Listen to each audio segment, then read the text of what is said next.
What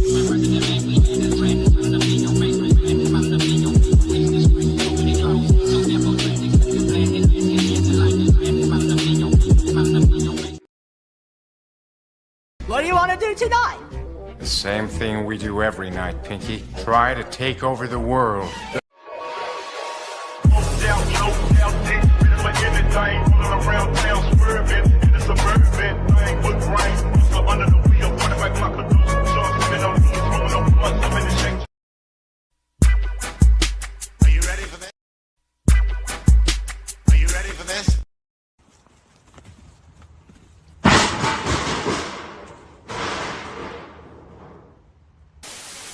Black Air Force Energy.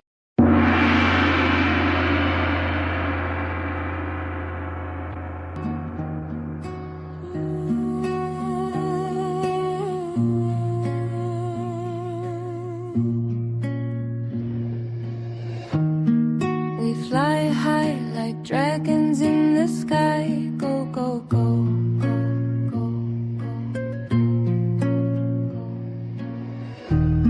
It's the main event. We fly high like satellites. Come fly with me like the wind beneath your wings. This elevation to the max, give me space. I'm in space, this calm, this is cool, mates. And it's safe. Let's be real, keep it going, keep it fly. Let's get high off the life. We fly high like dragons in the sky. Go, go, go, go, go.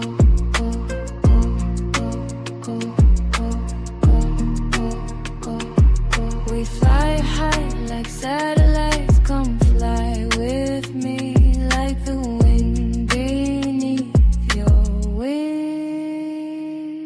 Now let's let the choir sing, now let's let the choir sing. Oh, go, go, go, go, go, go,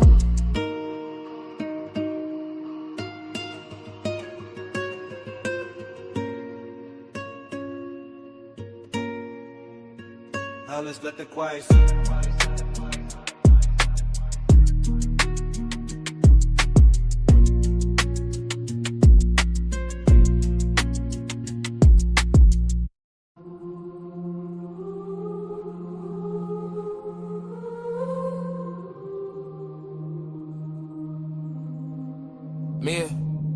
Me, I'm in my zone, focused on my own growth.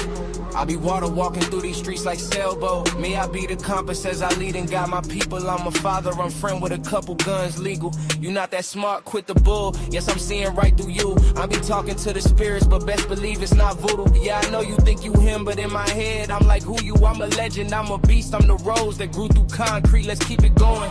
Keep it pushing as I lay back. Curtains drawn like I'm in a Maybach. Me, I'm so unique, I'm like needle in the haystack. Catching money, dodging fame, I sticking over while stacking racks. Go, I hammer, pop your shit, but don't be mad when I clap back. Let's keep it going, yeah, let's go.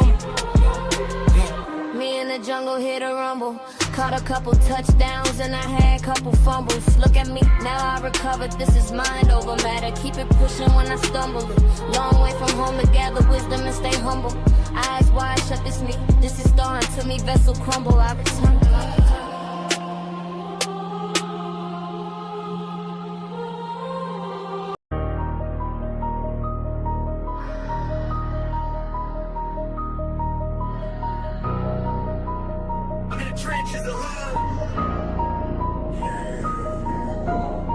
I'm in the trenches of hood, riding past, sparking J's, I feel good. You can catch me on the back roads, where I'm chilling in the field, banging hit while riding, displaying my verbal skills. Yes, this be the big league, knocking down big trees at the same time. Fresh zits, fully clean, cooling with my lady. We be low key when it's sunny, but we work out when it's shady. I reside in county with my peoples all around me. This is street, this be the hood. This is good, fellas, music. I can show you how to do this. Yeah, y'all got it with the line. But me, I really be outside. I'm pre-seeing vibe. I stay close around my tribe. I got the Phoenix on my hip and my twin be by my side. I'm so pinpoint on my aim. I look target while I'm blind. If you really wanna see me, doors open, come inside. It's the lines. Then watch your step, cause we deep within me. I take your vision, thought then bleed it through a pen. Yeah, let's get it, let's go. We all in.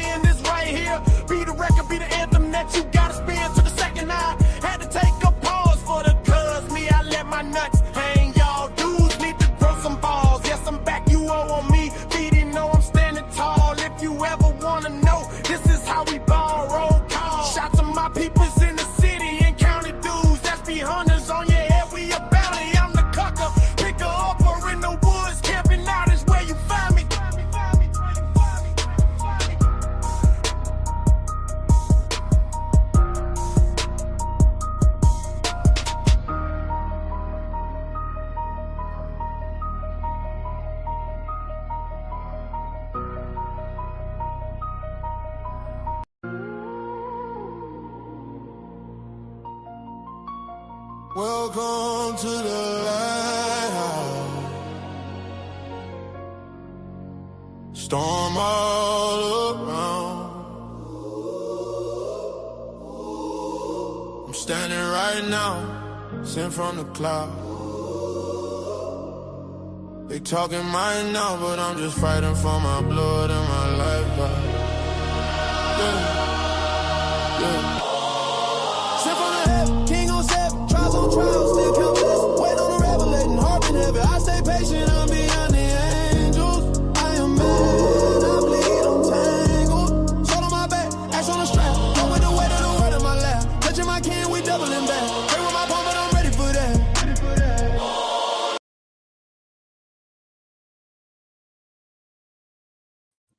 Goodness gracious.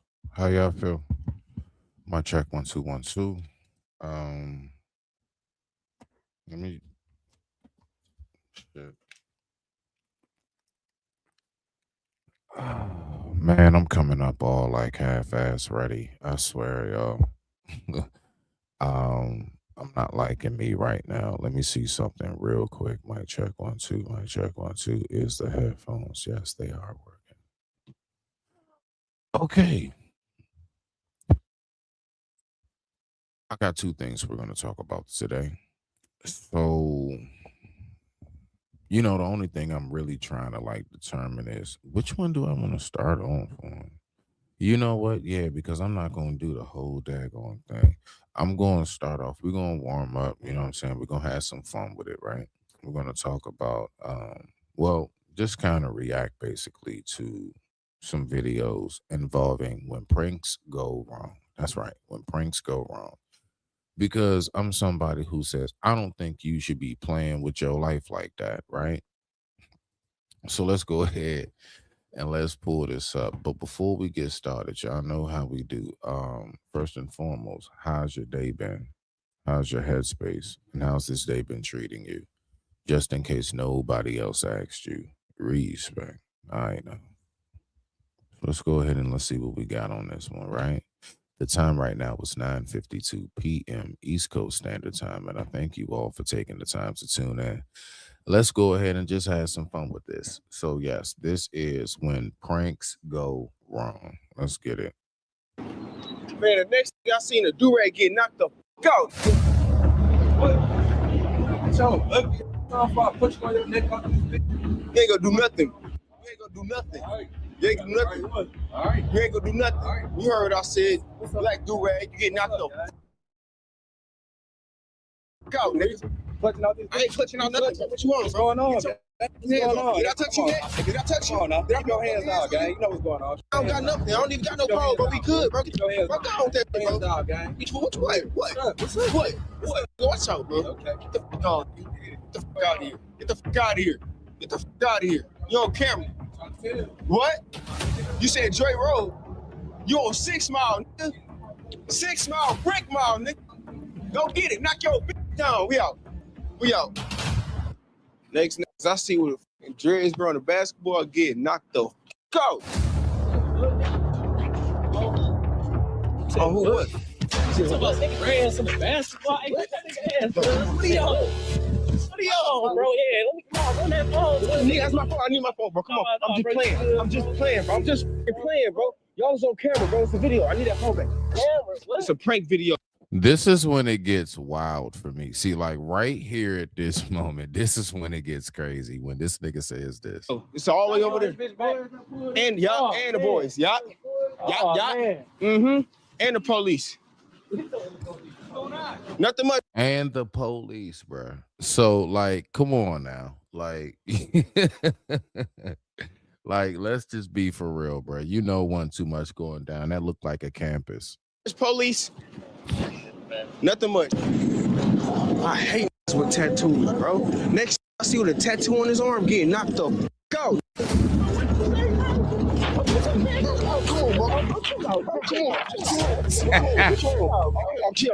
I'm chill, bro. Why the f you touching me? Bro, you said the next with a shirt on, bro. I mean with a tattoo, bro. I got a tattoo, bro. That's cool. If you wear the shoe and fit it, don't put your hands on me. I ain't touch you. This is some wild. Like, I don't understand why people would even want to play with their life like this. Show, bro. I ain't touch you. Make your show, bro. You good, bro? Calm the down before you get knocked the out. Nothing, bro. You on camera, bro. You on camera, gang. You good? You good, bro? It's just a little video. We good? Yeah, we straight. Real, bro. My people, I love you, bro. No Diddy. Yo, my baby. So what's up? How long you been growing your life, gang? For like 2 years. For real, me too. You're short as hell. What's up? That's what's You're short as hell. What you on? Yeah, what up? Chilling. What y'all finna do? Where y'all thinking, man? Y'all just working? Yeah. Huh? What y'all just do? Y'all shake ass for the corner or some shit? What? Yeah. Bro, like, why would you? Come on, man. Hey, what? Huh? I'm just asking a question, bro. Yeah, I'm saying you throwing that right around and shit, man. What you talking about, man? I did. Yeah. I don't even remember saying that shit, bitch, but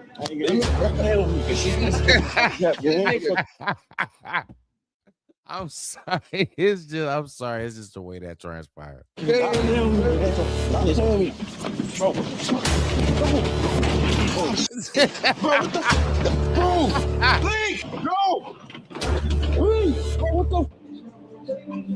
What's up, man? Where you finna go? Shit, what you on? Hey, bro. You good, man? What?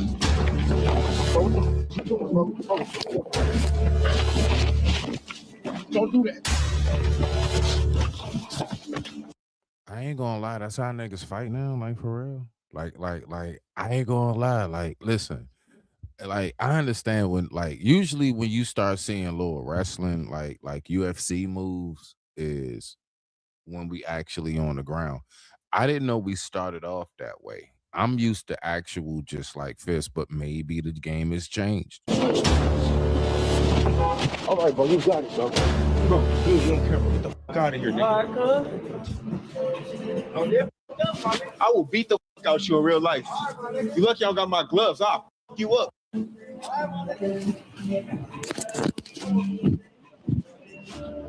What's wrong with that? Real gangster. Son. Slack. Yo. Exactly, they can't hear. Hey, bitches. What you just say? I was calling y'all. I was calling y'all. I was saying gang, like, but y'all wasn't answering, bro. What? What you mean? I'm just. It's just wild, bro. Like, why do you play with your life like that? Stop playing with me, boy. Come on, bro. Come on, bro. Come on, bro. Okay, bro. Nice. Y'all done it, bro. I'll kill y'all niggas, bro. Y'all better watch y'all back on this. I swear to God, y'all niggas are. That shit crazy, boy. That shit crazy. Anyway. So y'all know, like, you know, I was having a talk last night, right? So let me go ahead, boom. Let me go ahead for y'all real quick. So I was having a talk last night. And this talk consisted of, you know what I'm saying? You know, talking more about things people go through. And I was trying to make something clear that, you know, I believe that what should be talked about more than anything is just overall the struggles of people, period. So that's where we at. Nancy, if you would be so kind, I would appreciate it if you went on ahead and hit the theme music, please. Make sure it's nice and low. Appreciate it. All right. So now what I want to do, now that we done having a little fun, just stretching out, warming up, right? Let me go to this right here. I really just wanted to talk about this primarily, right?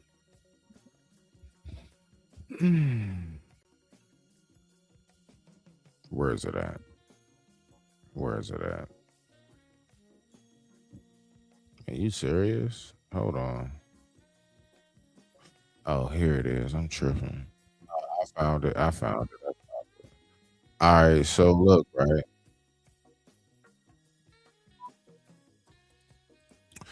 All right. So me being from here, me being from the state of Maryland, me being somebody that's actually, traveled, been around, talked to quite a bit of few people and so on and so forth. Oh shit. Hey, y'all gotta give me a second. Hold on. Oh man. Hold on.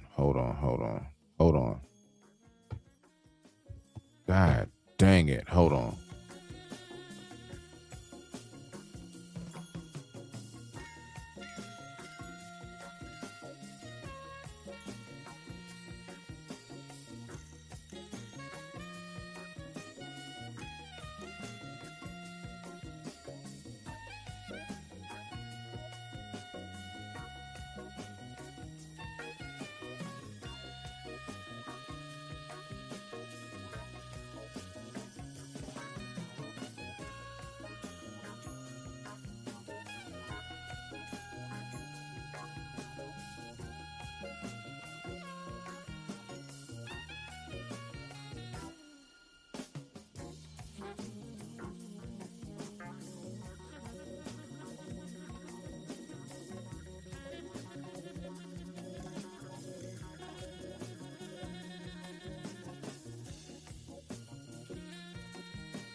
All right, my bad. All right, I'm back. Mm-mm. Mm-mm-mm. I had to take care of something very important. I apologize dearly. My bad, y'all. My bad. All right. So I want to talk about something, man, that look, there are things that people go through out here all the time. In this story right here, it came across my timeline.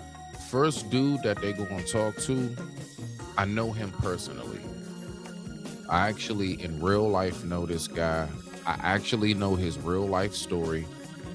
I know all of that. I was actually incarcerated with him in the county.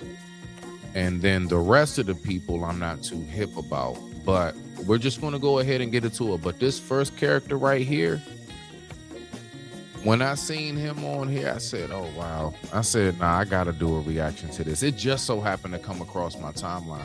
And I haven't seen this dude since 2010. I haven't seen him since maybe like 2010. I'm getting ready to pull the video up right now.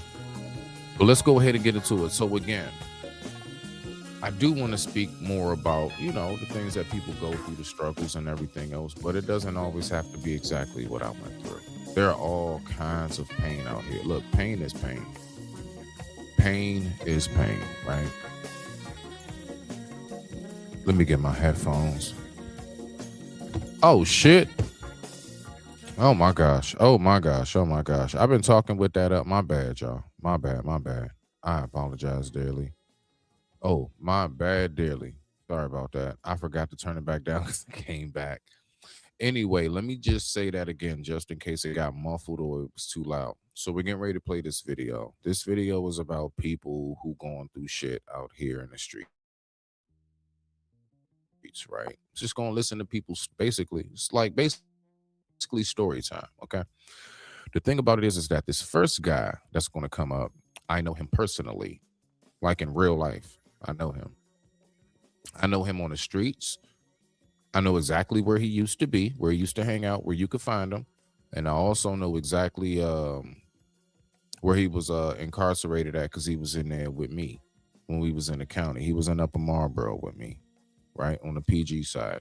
Apparently, he must have moved to Baltimore throughout that time or whatever, but that's where I guess he is now. Lord knows where he is now. He could be somewhere totally different now. I don't know. But let's go ahead and let's look at this video.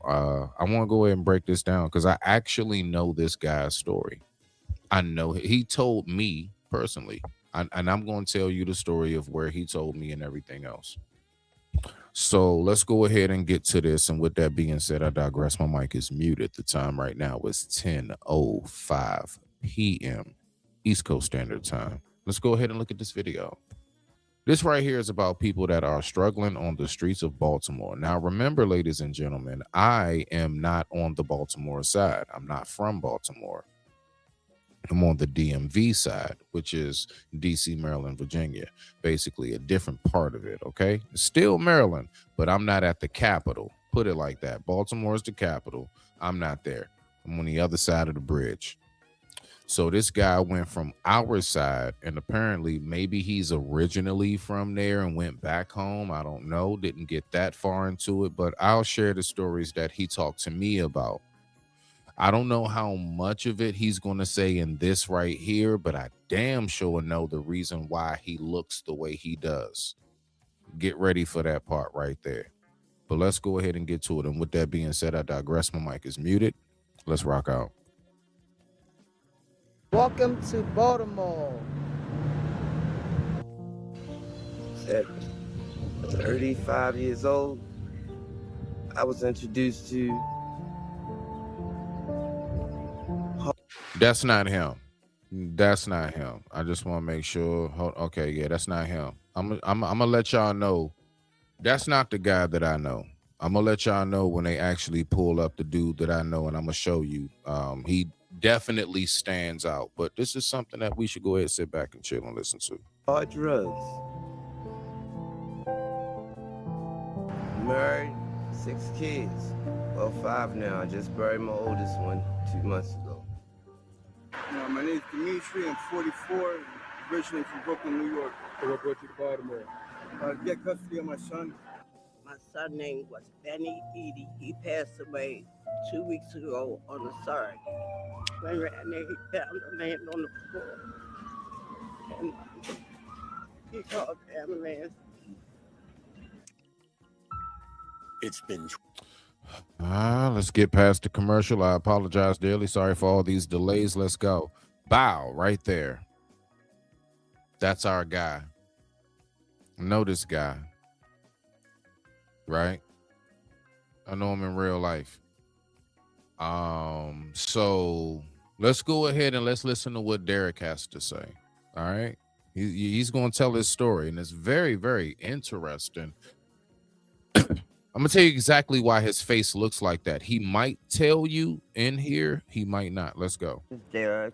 I'm originally from Potomac in Montgomery County. I came up for cancer treatment back in 2020 and got stuck here. So, yeah, I'm 43 years old. I'll be 44 in October. Let's see. I've been living on the streets since November 2020. Now, I want y'all to listen to what he said. He said he's from Montgomery County. Right here where I'm at. See, that's on our side. Just so y'all know, I'm just kind of bringing in, like, I guess you can say proof. I'm in PG. Over here, we got PG, DC, VA, Northern VA, and we got MoCo, Montgomery County.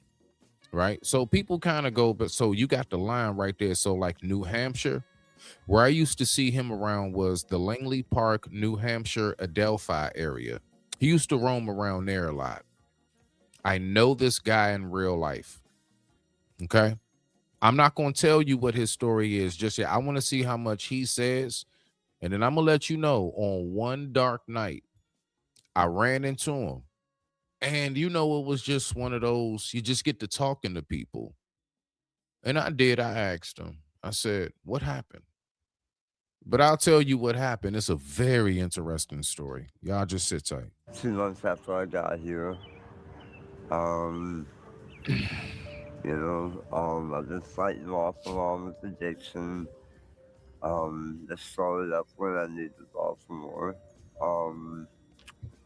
I had 2 kids, twin boys, were 28 in November, both law enforcement, both active duty military. I had 2 grandkids by each. Life out here on the streets is a nightmare, to put it mildly. You have to fight every night for your life with these crazy teenagers. People treat you like absolute shit, act like you don't exist, and He used to be around Adelphi at night. He'll be out there panhandling in front of like the 7-Eleven, right around with a Golden Bull. Anybody who's from here, you just Google Adelphi, Maryland, Prince George's County, Golden Bull. And just look at the parking lot on Google Map. You'll see it. Anyway, that's where I ran into him. I'm about to tell y'all the story, but let him finish talking. people that do act like you exist look at you like you're worthless, you're nothing. And, it's a constant struggle to even want to survive and live. Some days I pray to God I do get killed mostly, because it's so rough out there. And, I became addicted to fentanyl when my cancer became. When I was seeing him, he was out there. He was looking for heroin and crack. Now this fentanyl part, I'm not sure about, but I remember definitely he was looking for heroin. He wanted to get some dope. Basically, he wanted to mix crack cocaine with his dope and shoot it up. I'm just start there. That's really what he was on. He shoots up. He liked to bang, right? We know this guy. Let's go. Terminal, and morphine quit working. And I overdosed 36 times, 5 of which were intentional. Cases disfigured from a suicide attempt with a shotgun back. Yep, right there. Right there. His face is messed up. I will never forget the day. He's going to tell you, but yeah, we at that point. I was out there with him. He roams around with his mom. I don't know if she's still living or not. This was years ago. I don't know where she is, what's going on. But it used to be just him and his mother.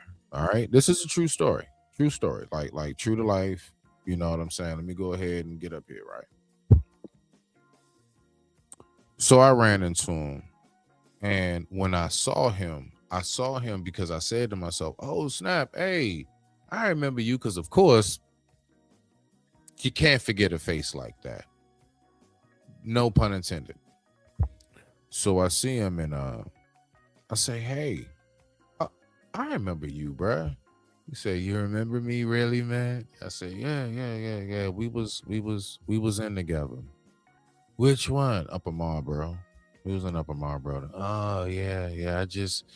Hey, man. And so he just immediately went to asking me, did I have anything, to serve and stuff like that.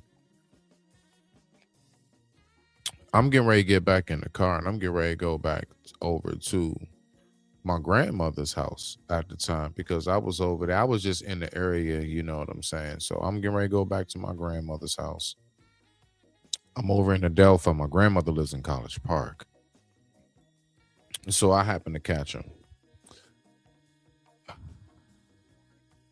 He told me, I just so happened to ask him throughout us talking. He asked me for a cigarette. That was back during the time when I did smoke them. And then he asked me, he said, hey, man, you're looking at me like you're wondering. That's what he said to me. You're looking at me like you're wondering. And I said, I mean, I am interested in knowing, but I'm not going to ask you. He said, nah, it's okay. He went on ahead. He shot himself in the face with a shotgun. Okay. I'll never forget him telling me his story in real life. If only I would have known to have recorded the shit. You know what I'm saying? I would have had great content, but I wasn't doing no damn content back then. This is way back, right? So he says he shot himself in the face with a shotgun. I said, why? He said he got kids. He told me that. He said because he left his I guess mother of his child or his wife for his gay lover. And his gay lover rejected him. He shot himself in the face because there was a man he was in love with who rejected him. And that's how he wound up. Strung out. Life went all the way down. He was a military vet, the whole nine, blah, blah, blah. At least these are the things. I mean, I'm going to say from what he's saying today, I mean, at least on this interview, it is consistent with exactly what the story he told me back when we were in Adelphi in the parking lot where Golden Bull is. I will never forget, because you can't forget. Like, I mean, come on, you come across, you know, it is not off. Look, even me, most people say, you know, don't forget me if they encounter me just simply because I'm an amputee, right? So, you know, it happens, right? You know, some of us is just unforgettable once you come across us. I never forget meeting him. Yeah, I remember him. I remember him being in Upper Marlboro, staying to himself and stuff. He was one of them guys who used to sit in the corner, kind of stay to himself. He ain't bother nobody. He did his little time. I think he was in there for like a trespass and something petty. He was in and out. He was only in there for like about 2 or 3 weeks. Went to court, went home. But I do remember coming across him. I came across him. And then, you know what I'm saying, when I got out, like I said, just to backtrack briefly, is when I actually was like, yeah, nah, I remember you. We was in together. And so that's when he got to talking to me and told me his story. But I'm going to go ahead and let him finish telling us his story. And then we're going to go ahead and listen to the rest of these people's story. But yeah, that's crazy, man. Yeah, I actually know this guy. Shot himself in the face with a shotgun. And see, the thing is that I was like, I guess as amazed as people are. See, this is what I mean by is as amazed as people are. Wow, you got ran over by a train. And look at you. Yep, my body still works. No, I'm not paralyzed. I can get up and walk. I mean, everything, you know, we all right. This guy put a shotgun to his face and he's still here.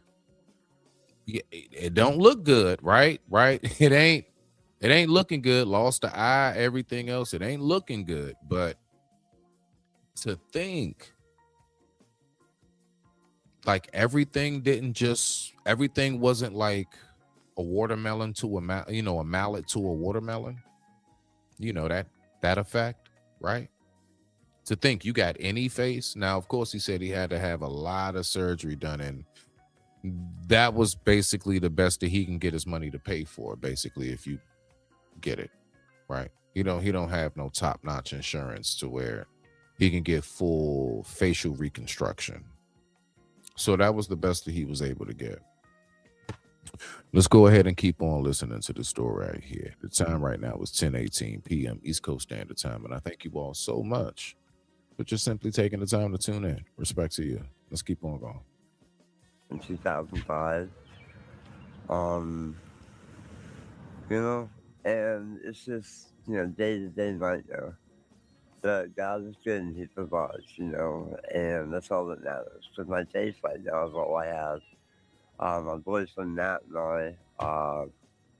He did say it. No, I shit you not. I didn't know I just looked at this. I didn't know he was going to say it. Yeah, his boyfriend. His boyfriend.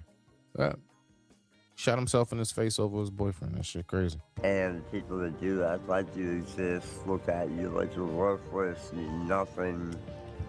And, you know, it's a constant struggle to even want to survive and live. You know, some days I pray to God I do get killed mostly. You know, because it's so rough out there. And, you know, I became addicted to fentanyl when my cancer became terminal and morphine quit working. And, you know, I've overdosed 36 times, 5 of which were intentional. My case is disfigured from a suicide attempt with a shotgun back in 2005. Yeah. You know, and it's just, you know, day-to-day nightmare. But God is good and He provides, you know, and that's all that matters. Because my faith right now is all I have. My boyfriend Nat and I, you know,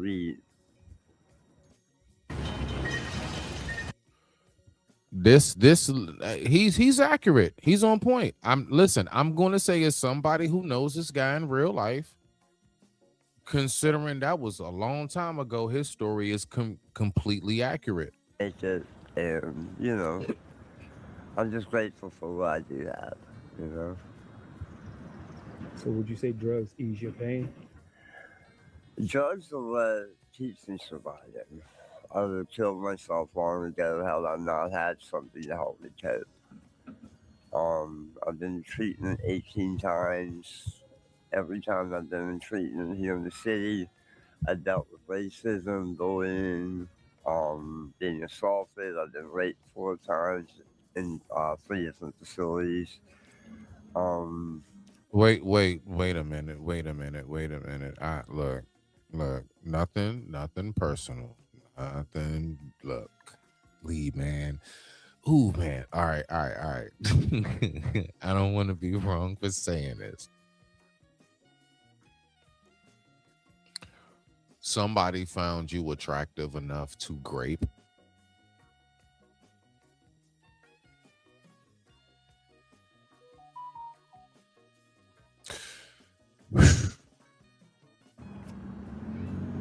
And therefore, treatment's just out of the question. You know, it's easier life on the street than having to deal with what I do in treatment. You know, I do want to get clean, but what I have to endure in those programs isn't worth it, you know?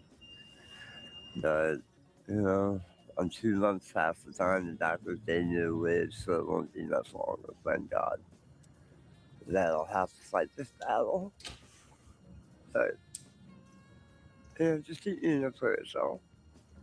So for people that might want to know what happened to your face, could you explain to them? I was kidnapped by a sex trafficking ring right after I turned 21. I was held for 3 years.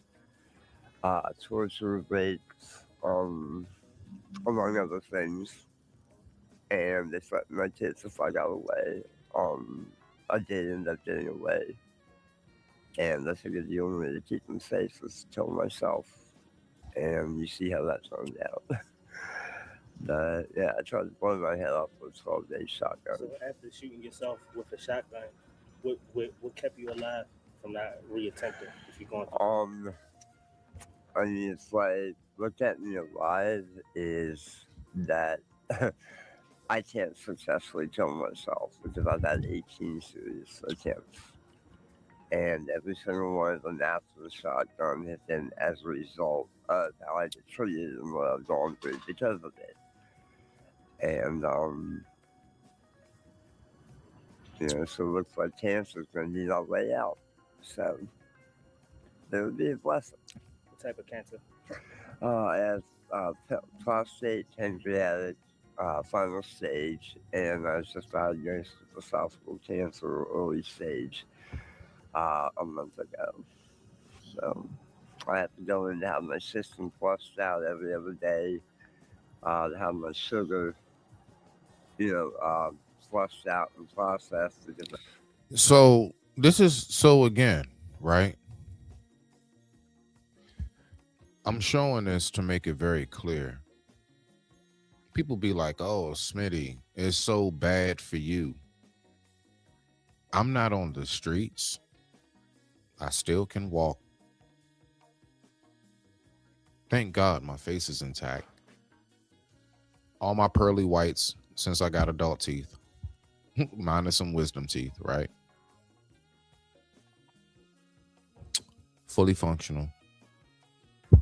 I'm safe. I'm comfortable. I got fish swimming in the background. I got warm food upstairs, which I might have to reheat by the time I'm done with this. Right. My point is that I could sit up here and look at my circumstance and be like, you know what? It's the worst thing in the world. And then you can go right on ahead and look at this right here. This is not a shot to this guy right here. I'm just saying, like, when we say things like, would you trade places? No. One, I love me too much and I wouldn't want to be anybody else but me. I don't care who you are. I wouldn't want to be nobody but me. But like on some real talk though, like when people get to talking as if like life is so messed up for them, man. You'd be surprised what you can still keep going. This guy basically is telling us that he has a death sentence. That's what he's telling us. So again, when you all wonder, well, Smitty, I mean, how do you stay smiling? Last time we heard you're in a wheelchair and all this other stuff. What does that have to do with living life? What does that have to do with me recognizing that it can be so much worse? I got ran over by a train. My face could look just like his right now. Easily. How the heck I still got all my hair and my beard? Nothing messed up on my face? Hello? I got drugged by a train on my face. On splintered wood and stone. It wasn't a railroad train. I mean, it wasn't a metro train. It was a railroad locomotive. The one with rocks and broken up wood that slaves built. I got ran over on that. But do you think I sit here and make it seem as if like my life is over? No. It's a reason. It's a reason why I have the resilience and the strength that I have. Because in real life, he is a perfect example. I actually met him in real life. I'm talking about a couple times. Like I said, I was incarcerated with. We were in the same unit. Like I was in the same block with him for like I said, I think about 3 weeks or so. Ran into him and found out where he was at, like out in the streets, because he was around my old way. I grew up in Adelphi. So I'm around my old way. You know, like you go see old friends, people you used to know, stuff like that. I run into him again. Oh, snap. He's over there at the Golden Bull. Again, Google the Golden Bull in Prince George's County. There you go. Golden Bull, Prince George's County, Adelphi. And just get an aerial of that view. We were right over there near the 7-Eleven. We were standing right there near the 7-Elevens and a Popeyes. It's a Popeyes, Golden Bull, 7-Eleven. I remember that night clear as day. And he was asking me if I knew where to get some heroin and get some crack.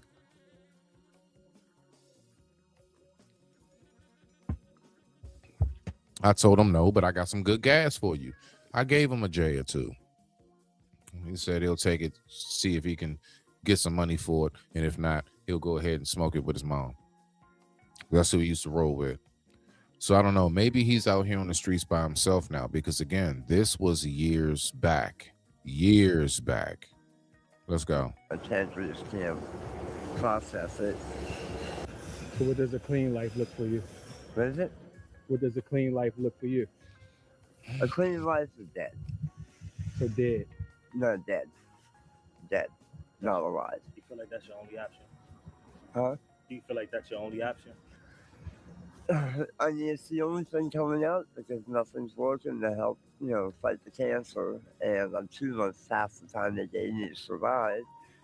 You know how many people I've come across who are just simply on the streets and they tell me I might be better off dead. This video is for you to recognize that it's not as bad as you think it is. This is for you.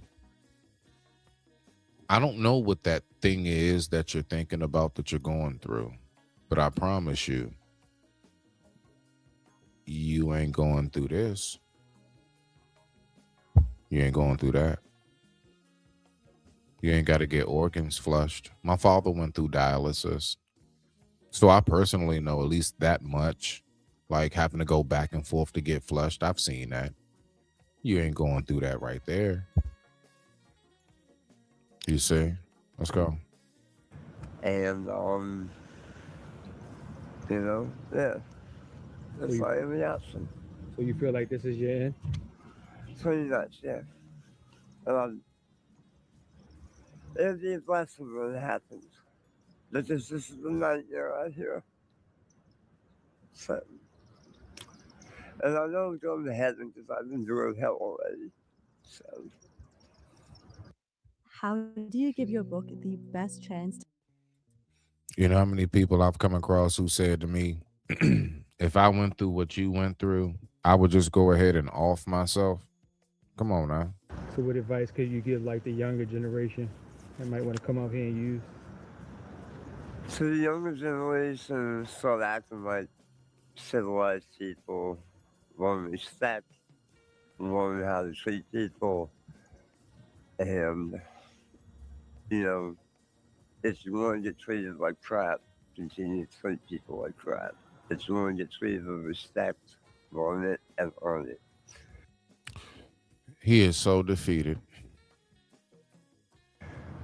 And, just keep your heads up, because if it's bad, most of the time it will get better. Mm-hmm. So, Do you remember the feeling you felt when you shot yourself? I'm sorry? Do you remember the feeling you felt when you shot yourself? The what? Do you remember the feeling you felt when you shot yourself? Excruciating pain because I didn't go into shock for about a minute and a half. Fear for my kid's life, fear for my family's safety, anger that it didn't work, and resentment.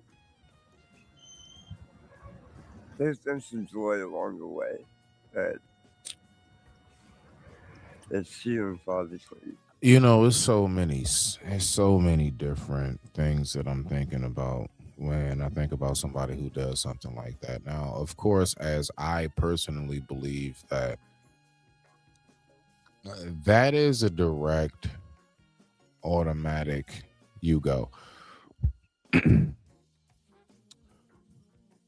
Was possibly this person spared from eternal damnation, right? Considering if you believe and think in that way, when I think about this, you do that to yourself and you don't leave. You still here. Was that a punishment or was that a gift? Don't be scared. Type it in the comment section. Let's go. So, After having to endure so many things, such things like rape multiple times, how do you get past those things? get high. Just get high. Just get high where I can't feel. Very typical. Very, very typical. Yep. Just get numb. Release it all. But it's only temporary. And the downhill spiral comes from you just keep on doing the same thing. You never really address the problem. You just keep trying to mask it. That's really essentially what that is. Sometimes victims of sexual assault feel like they were to blame for it. Do you have? You're any of not to those blame for it. You're not, never, ever, ever blame yourself or feel that you had any responsibility in the matter. No matter if, you work the streets, as, trick or whatever. No means no, no matter what the situation is. So never blame yourself because it is not your fault. So what is your main source of income out here? Is it? What's your main source of income out here? My main source of income is panhandling. I get SSI, the divorce settlement that I don't every 3 months I get an allotment of that will be passed down to my kids once I pass.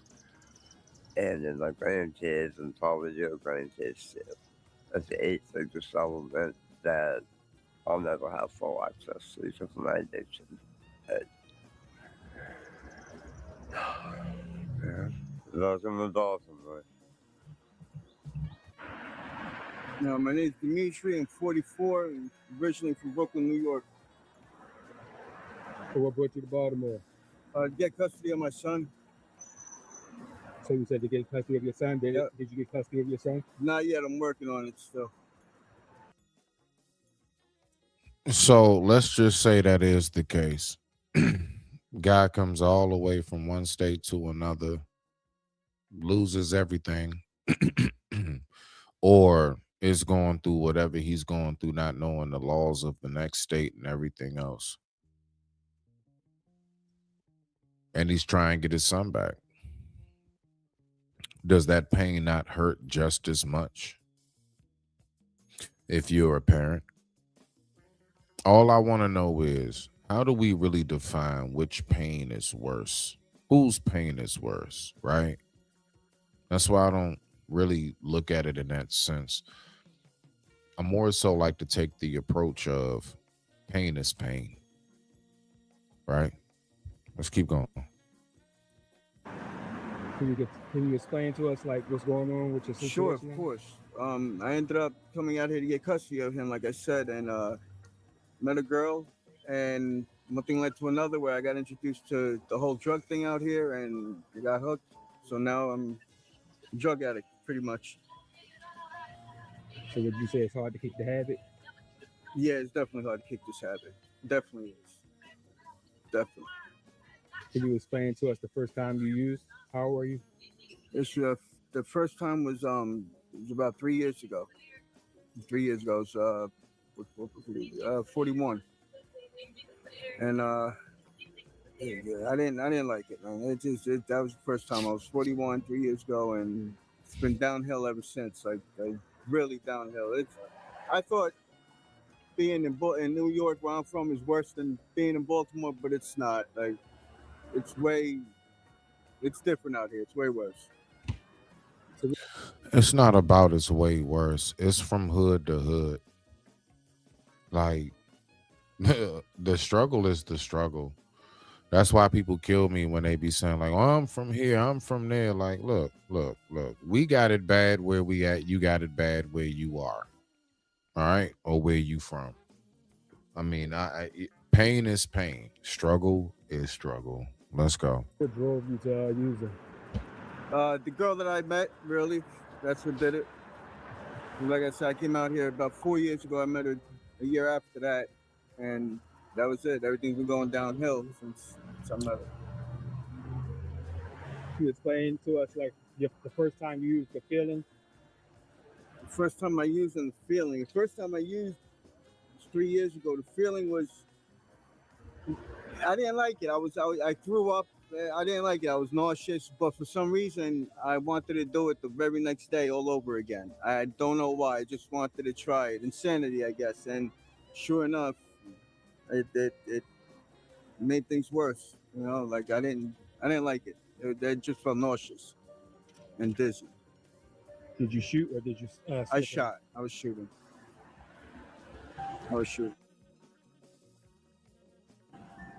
So would you consider drug? Base 44 super agents. The next thing you can't live without. Let's think about that. Let's go ahead and take time and think about that, right? You come all the way somewhere and you meet somebody. You meet this person. You all get to talking, and all of a sudden now, 3 years later, here it is. You're hooked on something you never thought you'd be hooked on. You know, again, whose struggle is worse? Let's go. In its own way, though. Not like a regular, you know, like diabetes or that type of thing. But yeah, in its own type of way, yes, definitely. Can you describe to everybody like a day in the life for you, like when you wake up? When I wake up, I definitely have to have a shot of dope when I wake up, or I get ill a couple hours after that. Once I do that, because I always make sure I have something in the morning. Once I do that, unfortunately panhandling, asking people for money so I can get what they call the next fix. And it's every day. It's just a repetitive thing every day that I'm doing. It sucks, right? It's not cool, but that's how my life's been up and down. It's been like that for the past 3 years now. Can you imagine? Can you imagine living in that type of limbo? Can you just really take time and think to yourself, going through over and over and over again the same cycle, the same sweaty, dirty, uncertain cycle? It's uncomfortable. It's nothing assuring. You never know when you're going to get locked up for doing what you're doing. You never know when you're going to do something, get high, and not wake up. To think that you spend the rest of your life risking your life for something, like you're a slave to something that can take your life at any moment. You are a slave to something that can take your life at any moment. Again, a struggle is a struggle.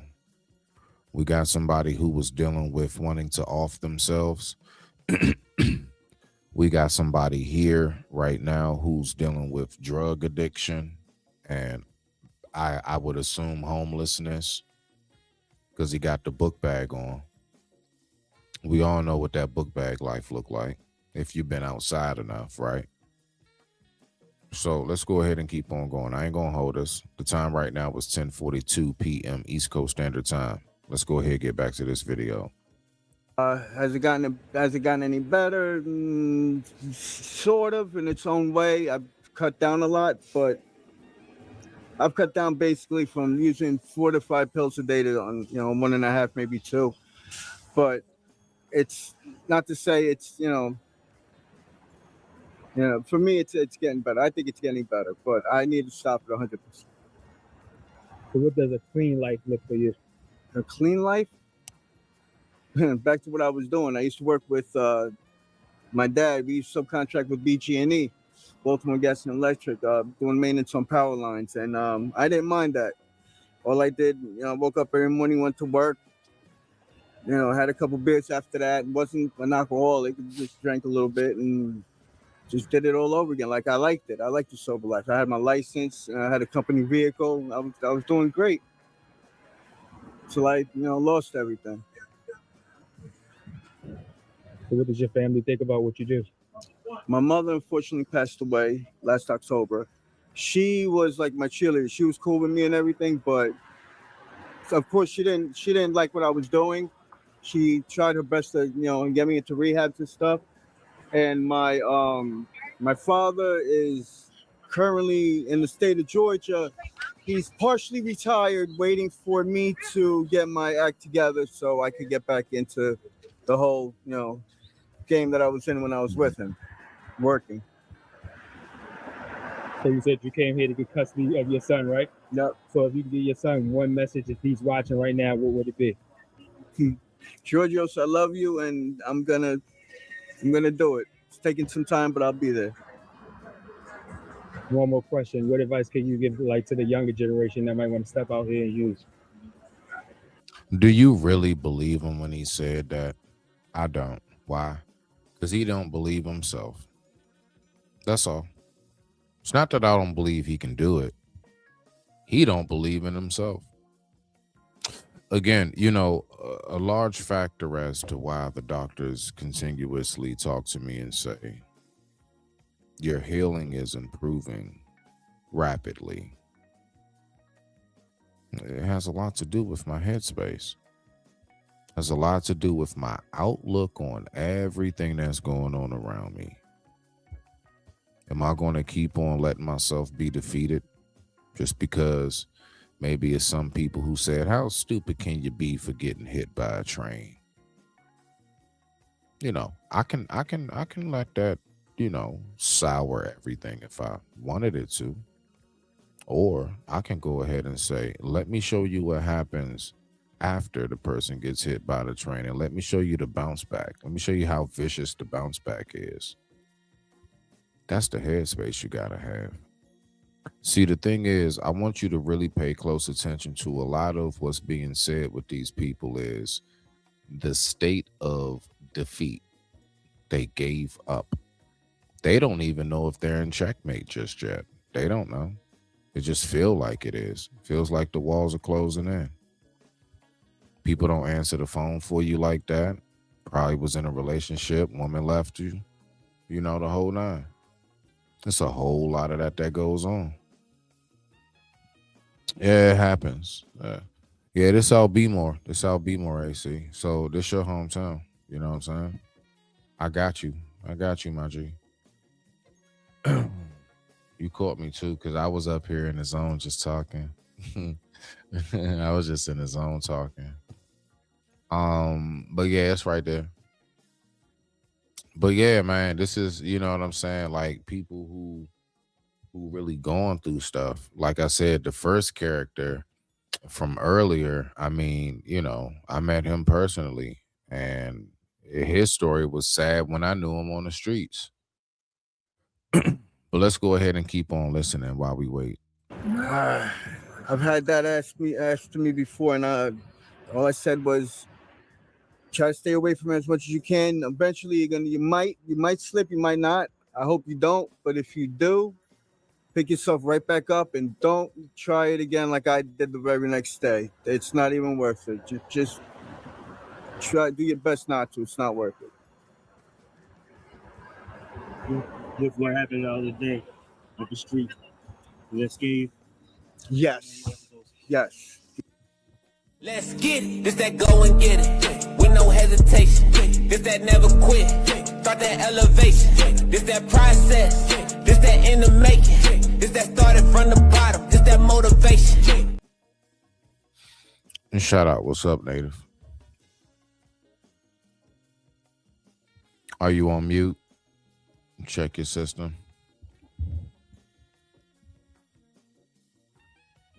Might check 1, 2. Waiting for you to come through.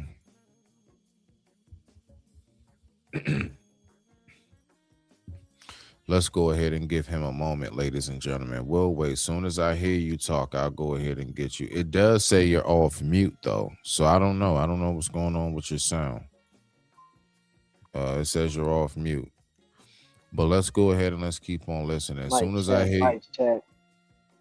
There you go. Okay. All right. There he is. What's going on? Man, how you feeling? Yeah, I had to go into the settings and take it off and take it back on. I'm on the Bluetooth right now outside. Mm-hmm. That's what's up. Yeah, man, but that's sad, bro. That's sad, bro. And I say that's sad, bro, because addiction is nothing to play with, bro. Addiction is nothing to play with, bro. Like when you addicted to them kind of drugs like that, bro, like that has a hold on you, bro. Like it really does. And right. I know, man, I got, man, bro.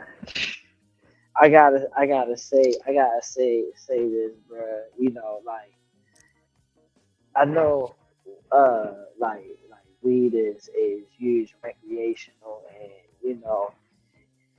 it doesn't really have the kind of effects that like the harder drugs have, but it still has a hold on you, bro. And this is coming from a person who first time smoking weed was in my adolescent ages. I was 8, right, bro. Right. You know what I'm saying? I was 8. So this is with, bro. Like when it comes down to drugs and stuff like that, bro, it's really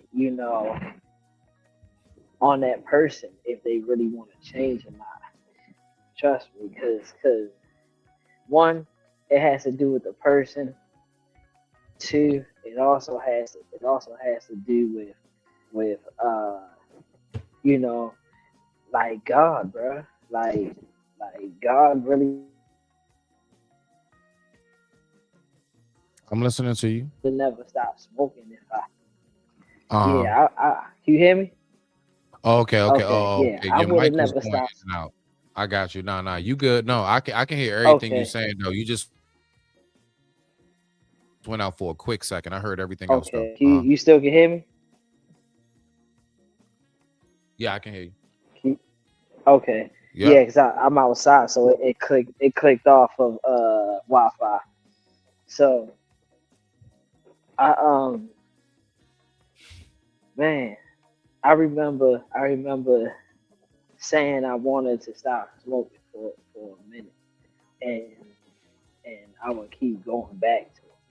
Like it had a hold on me. You know what I'm saying? Like Yeah. it really had a hold on me, Oh, and trust me, I know it about wasn't it. really yeah, it wasn't really till I started asking God to remove the addiction from me that I really started to feel like I was making a change because then it went from Damn it. me. What's wrong? Can you hear me? Yeah, nah, that shit Okay. weird. It like kicked you, then brought you right back up. You dropped for a quick second. Go ahead, keep on going. Oh You dang. sound clear now though. Okay. Just your Yes. avatar gone. Go ahead. Okay. So yeah. It wasn't until I started asking God to help me that I started feeling the change in myself. Because then when I went back to smoking, I started convicting myself. You know what I'm saying? Like how you asking God to stop smoking, but you keep smoking. So then when every time I smoke, I would feel some type of way because now I feel like I'm playing in his face. And it wasn't until he, like I said, he gave me a test, you know, that one job I couldn't smoke, and then another job I could, and I had to make that decision. Do I keep going down the same path that's not leading me nowhere, or do I make a change? So, I made a change, and that was like the best thing for me because everything started changing around me. My headspace started changing, and all that stuff. Like my patience, and that's what people fail to realize. Like you gotta want to have that change within yourself. Yeah, and it's sad, and that's why I said it's sad because we can hear like, oh boy, really want to do better, but that hold got him. So it's like, as long as that hold got him, he's not gonna be able to make no changes, no matter how much he say he want to do it. It's a hard process. You don't just do it overnight. You know what I'm saying? Because it comes illnesses. Like I went cold turkey. I went cold. I went cold turkey and go go. I went cold turkey and that joint messed me up. I went cold Hmm. turkey. That joint messed me up, bro. I'm talking about stomach was hurting. I couldn't eat bro. I couldn't eat for like 3 days, bro. Yeah, But no, that happens. No, that happens. yeah, yeah. But when I got over that initially, you know what I'm saying? Then my appetite started coming back and stuff like that. But I literally, bro, was like sick at one point in time, bro. Like stomach was turning. I was irritable. I was grumpy at a lot of different things. I was grumpy, like for no reason. So Hmm. I see yeah, what this you. is yeah, this the stuff. This is stuff that people don't tell you about addiction. Yeah, oh, I can stop smoking whenever I want to. That's bull crap. People who smoke cigarettes can't even stop smoking when they want to. Nah, you literally got people that I've come across folks like while I was incarcerated, people that come in fresh. I already been in there for some time, so I'm broken in. I've seen people Right. coming fresh off the streets off of alcohol. Listen, I mean, they just do alcohol and nicotine and they got the shakes. Yeah, bro, I'm I telling mean you. the shakes. I'm talking about hand Yeah, will not stop you. It's shakes, real shakes, yeah, bro. Yeah. yeah, yeah. So Can't so eat or nothing. They giving up every tray. I never forget. I ain't gonna lie. I was loving OG that was in my cell. He ain't eat nothing for like 3 weeks. I got I got extra meals for like yeah, 3 weeks straight. yeah, and bro, and that's like the part that people don't They'll don't just eat little stuff get like to. cookies or something. Something Like that sweets. you can Yeah, just that's put on it, your bro. stomach. Like I just give him a honey bun or something, dog. He be like, nah, here, you can take this whole chicken tray. Give me that. Word, So word, real I, talk. I definitely know exactly what you're talking about on that. But I wanted to ask you this as far as justification, bruh. So, I was talking earlier about, when pranks, go wrong, right? Hmm. So there's this one prank that happened and I wanted to talk about it just briefly. I want you to tell me what you think about it. All right. So I got it pulled up and how it ended is crazy. Before I you was talking. start, before you started, hold Go on. ahead. I'm in the house now. Let me get off of this phone so I can come in clear and I can hear, see everything. All right. So you about to switch over? Yeah, I'm gonna switch over to the computer real quick. Yeah, go ahead, do what you gotta do. Right here. Right here, fam. Get it. truly fantastic type of individual, so incredible, unfettable, and I be jamming you, sir, on a regular, though. What we're going to be looking at is a prank gone wrong.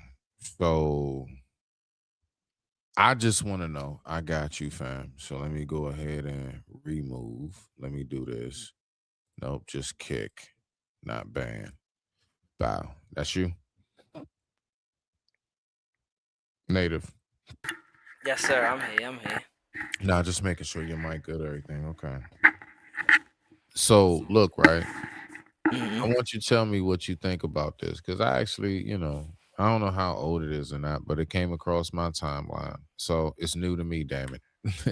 And I Right. want to go ahead and look at it. And I want you to tell me what you think about this right here because the way it ended is crazy. But with that being said, I digress. My mic is muted. Let's see what we got. Prankster. You can see the prankster. He's the 6'5" dude in the white baseball cap. His target is a guy named Alan Coley, and he's holding a bag of food he just picked up at the food court at the Dulles Town Center in Virginia. Now, real quick, just to make sure everybody know, tall dude with the white hat, black hoodie. Okay, him right here. All right, he's pulling a prank. This guy right here has no clue it's a prank being pulled. Let's see what happens. At one point, the 31-year-old Coley shoves the phone out of his face. But the prankster, 21-year-old Tanner Cook, is unrelenting. Stop. But the prankster never expected this reaction. A bullet fired into his stomach and liver. By some miracle, he survived. Yeah. Pause. I was just ready to say he's playing a dangerous game because in Virginia they got constitutional carry. Mm-hmm. So Oh yeah. yeah, they got constitutional carry down there in Virginia. So yeah, I mean, like everything that old boy just did, and that's the first thing that came to my head was like, yo, he's too aggressive to be doing a prank. That's not a state that you want to be doing pranks on because you don't know who's carrying and when they're carrying. But look though, this this shit's crazy. You're right about that, right? Okay, so you're right about that. Listen, listen how this unfolds. Fired into his stomach and liver. By some miracle, he survived. Coley was arrested, and a jury just found him not guilty of aggravated malicious wounding. Is that it Yeah. was he justified, bruh? Yeah. For He don't. real? Yeah, he don't know what's going on. Yo, bruh. If this was, He if in the that, mall though, bruh. He's in the nah, mall. it Like don't. it's It don't matter. It don't matter, Smitty. That state is constitutional carry, which means they have to right the bear arms. That means they can take their firearm wherever they need to take it at. If there's no signs on that mall or in that building anywhere that says firearms is not not permitted. permitted. Yeah. Yeah. It, Firearms it prohibited. yeah, if they don't have no signs on that, that means I can go in this place with my firearm. And 9 out of 10 times, that place doesn't have those signs up there that says is prohibited. So that means what he was doing was being very aggressive. Old boy don't know what's going on. You see, he's trying to get away from him. I'm trying to get away from him. I'm trying to get away from him. Bro, keep Right. harassing me and cutting me off. Now, at this point in time, with him cutting me off and doing all this, I have no way to escape. So you're blocking me from my escape path. I'm trying to get out of here, but you're stopping me. At this point in time, I don't know what you're trying to do to me.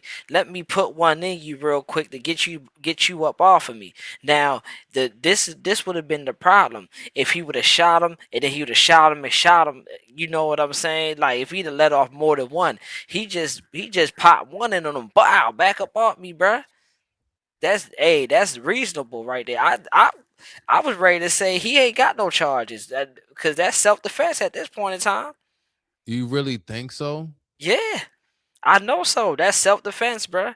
I don't know Yeah, what but you're see, doing. there's so many, but see, there's so many different parameters that come with actual self-defense, is my point.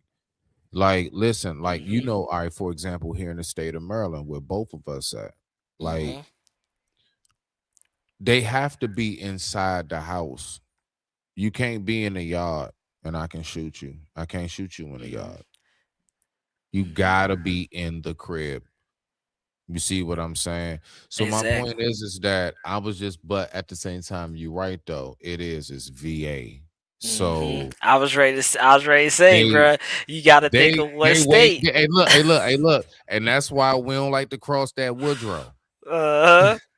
That's Uh huh. why that's why we stayed from across that Woodrow because we know Yeah. what time it is. And not only Yeah. that, they can get away with doing it. Exactly. You might travel out there, be in somebody's backyard, don't even know you're trespassing, and they done put one in you, and all they had to say was, "Well, he was trespassing on my property. I ain't know he was out here. I'm trying to figure out what he was out here for," and they'll get That's the away with it.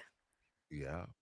Yeah. Bruh, That listen, this that's why it's so important to understand the laws of like each state that you're going to. Right? It's impossible to be like, oh yeah, I know what the laws is in Wisconsin. No, because I don't travel to Wisconsin. But if I had to go to Wisconsin, oh guaranteed, I'm trying to figure out, can I carry? How can I carry? What's the self defense laws on out here, because just in case if I have to do something to somebody, I need to know how I'm gonna do it and if I'm gonna be in the right doing it or I'm gonna be in the wrong doing it. You know what I'm saying?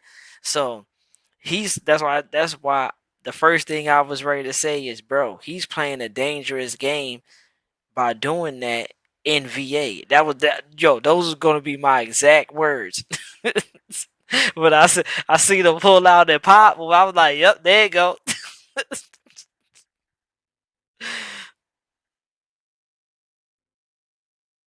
Nah. You ain't lying about that, bro.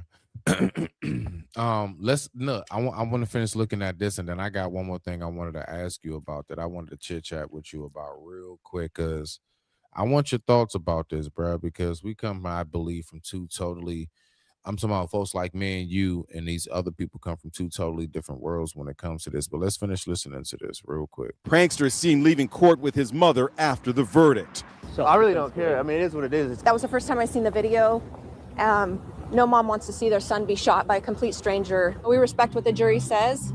And my family and I are just grateful and thankful that I have my son here. His father says, in his opinion, the jury got it wrong. Absolutely, that he was guilty. The 20-second video shows that in no way was his life on the line, and he did not need to have deadly force. The prankster is being vilified online for his boorish behavior. The shooting was even a headline on SNL's Weekend Update back in April. So you telling me that you got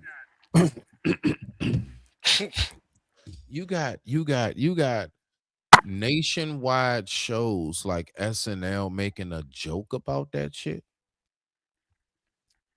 You do realize that will incite more people to want to go do it. Like, dude, let's go get shot so we can get on TV. Oh man, a Virginia man who what's pranks. up? What's up? The thing about it though, the thing that makes it bad is that I don't think he really learned his lesson. Because he's still acting childish. Even though he almost lost his life, he's still acting child. I guess in a way, it's like, oh yeah, I've been shot. It's not traumatizing enough to stop me from, being who I am. I get it. That's who you are. That's who you like to have fun. But at the same time,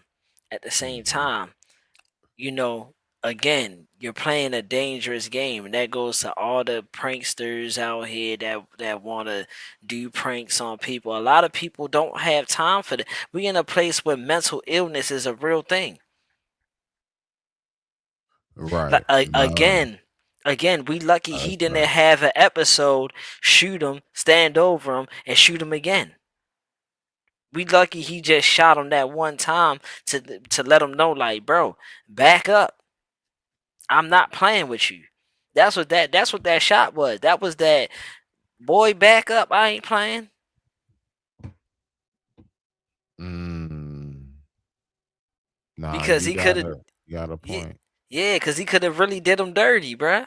He could have really did him dirty. He could have really shot him more than one time. Nah, you got a point there. My whole thing is the fact of I'm just like, why would you play with your life knowing how many people like you don't know what people's headspace is, their mental mind state capacity, nothing, bruh. Like, I'm not playing with nobody like that, bruh. Yeah. I'm not doing no wild shit. Like you got me effed up. I'm sorry. Bro, he came out of nowhere, started putting the phone in his face. The guy you don't know who dismissed that guy him. beefing with. Yeah, like he not only that though, he dismissed him, and then when he seen he was getting agitated, instead of being like, oh, it's just a prank, or something like that, editing it because he can see he's agitating. What he's doing is provoking. You're provoking. You're provoking the action, and this is why the jury don't have the sympathy that they need to have, is because you're provoking the action out of him, and then when you get that action out of him, how can we be mad? Because you're provoking this action. Right. Facts. That's one of the main things in our our laws is that if somebody is in a threatening manner, not to provoke them, or not to engage or say stuff that instigate the situation more. Because now what you're doing is you're setting up this scene for it to go bad by say you're mad at me and you're getting irate, and I'm like, nah, forget you, nah, you a hoe, you this, you that. And now when you get it, now when you react, and then I react, Yeah. you see what I'm saying? They gonna look at me like, well, why didn't you walk away? Why didn't you leave it alone? Why would you still instigate the situation more to cause this scene? I see what you're saying now. No, that's actually a very good point, actually. You know, a lot of people don't know enough about de-escalation, basically. Mm-hmm. And that's something that is like the biggest thing. Now, speaking of de-escalation, I want to know what you think about this guy right here, and how much of a troublemaker and or just misguided. What's your thoughts about this guy right here, sir? Let's talk about him. That J Prince family Rico is coming. They can't keep getting away with this. So earlier today, we did a video where we broke down how NBA YoungBoy's closest associate, NBA Ben 10, was shot and almost killed earlier today in Houston. Well, we got more details on who's involved and who's responsible for him being shot and almost killed. Thanks. Well, right now, Houston police are searching for the man they say opened fire inside of a popular restaurant last night. Yeah, police say this all started with an attempted robbery inside Confessions on Kirby Drive. KHOU11's Devon Rami joins us live from outside this morning. Devon, what are police saying about the person who opened fire and where he might be right now? Yeah, that's the big question here this morning, is where this suspect could be. And they are actively looking for him right now, combing through surveillance video as well as information that they've gained from witnesses. But this all took place behind me here in the restaurant and lounge there called Confessions, up on the second floor of this building here behind me off of Upper Kirby. Houston police say the call came in around 11:30 last night, and investigators say two men tried to rip chains off another man's neck, taking him to the ground during the robbery. It's still unclear if the men knew each other. Police say after the chains were taken, though, several others jumped in, turning the situation into a large, violent fight with multiple people attacking the victim moments before the victim somehow was able to pull out a gun and started shooting.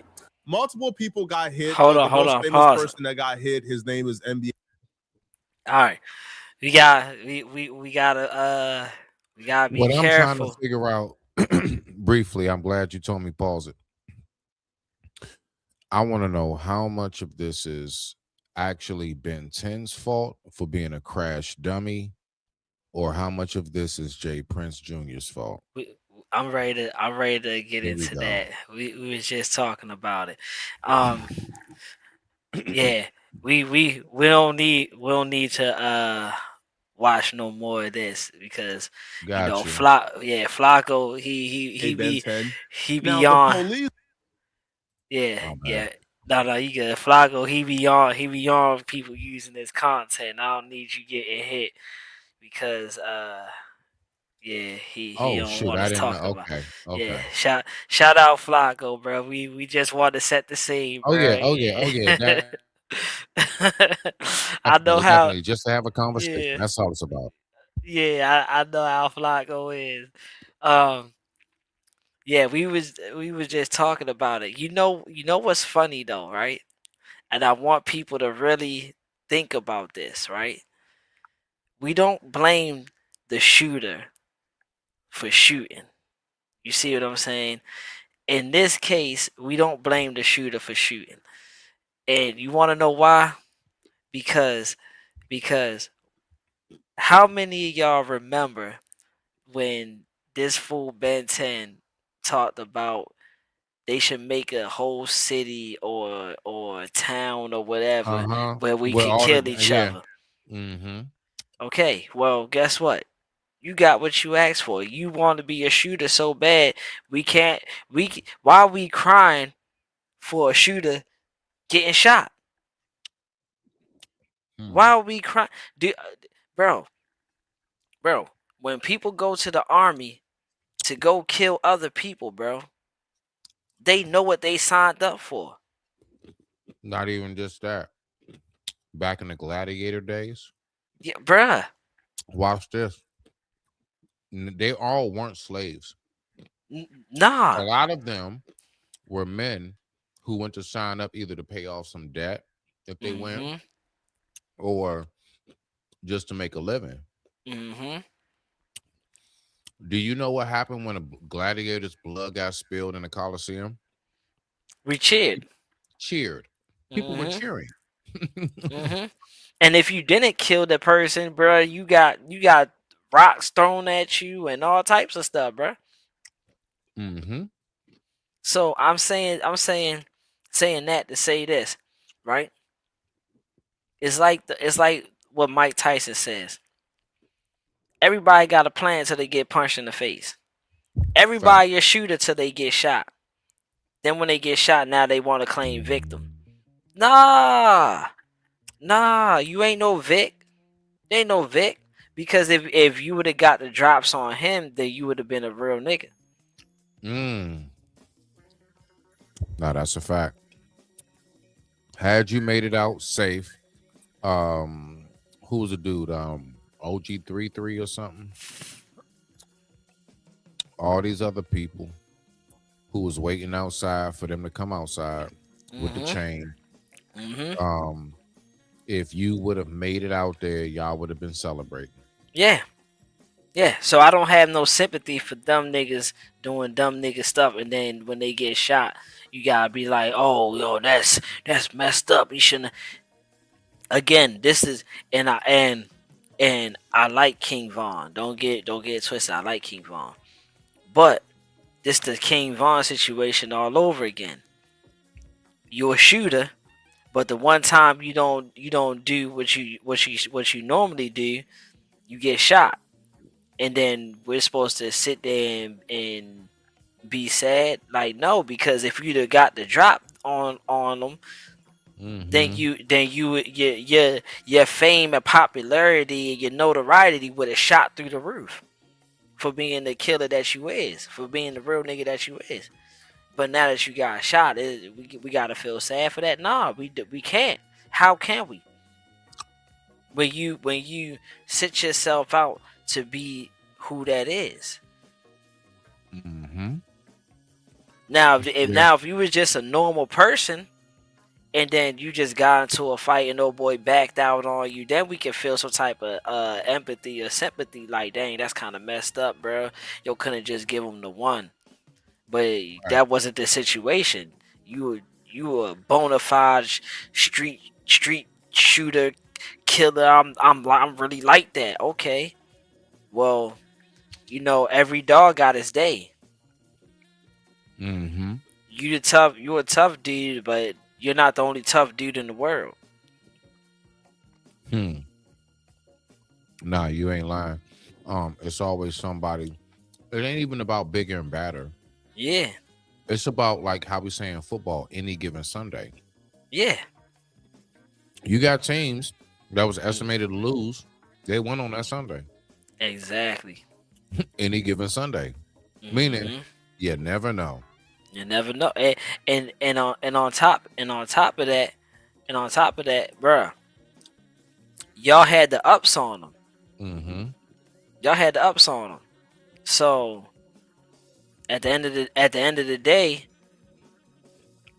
a lot of people gonna ride with the underdog. You know what I'm saying? Like, you had the ups on him. He came out on top. Y'all did what y'all did, but he came out on top. So do you say next time he'll choose his battles wisely? Who you talking about? Ben 10. What battles? What next battle?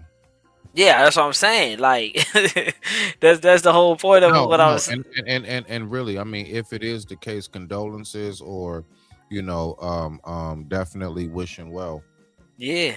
I'm just saying, I don't think. Look, we all saw what happened to Wooski, right? After that church incident, he ain't been doing that. He barely can hold a daggone sentence in an interview. Yeah, and he ain't Yeah, he ain't doing what he used to. And that's Bruh. not a shot to him. It's just I'm just giving an example of what really happens when, like, nah, nigga, that's nah, you retired. It's over. It's Yeah. over. But you gotta learn how to use your motor skills all over again. That'll change your mind frame. Yep. You bet. Varney. Mm-hmm. You know what I'm saying? The one that beat with Dirk and shit like that. He got put Yep. in a wheelchair. Yep. He ain't sliding. I don't give what he say. Since that day, he ain't. No, he'll make music about it. He'll hang with people who still do it, but he ain't. No, he's retired. Yeah, he That's retired. over with. That's it. It's over. Yeah. I don't So care what yeah. they trying to fool you to thinking. They just don't want to lose that reputation and image. Yeah.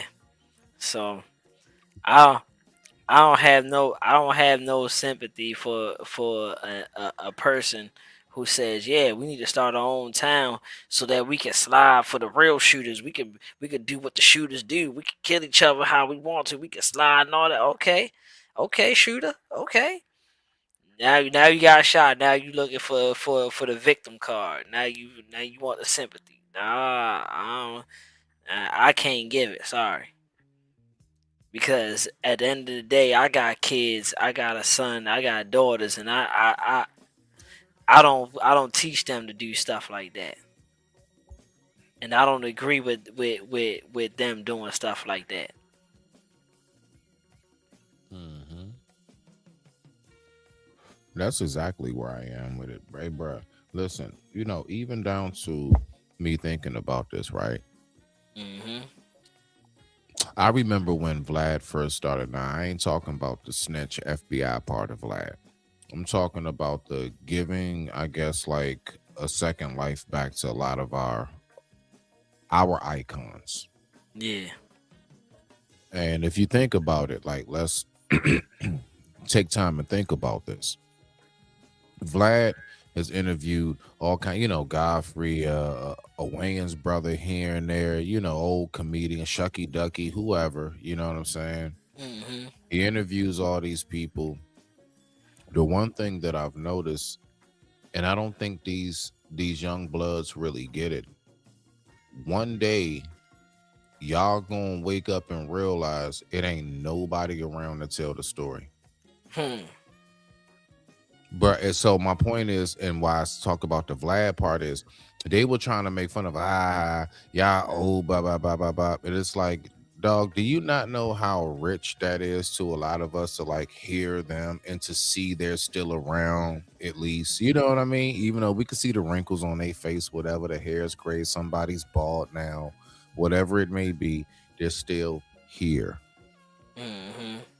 And I genuinely believe that from Chicago to a lot of these other places, there has been some kind of like systematic, like, I guess you can say, they've purposely allowed these dudes to off each other.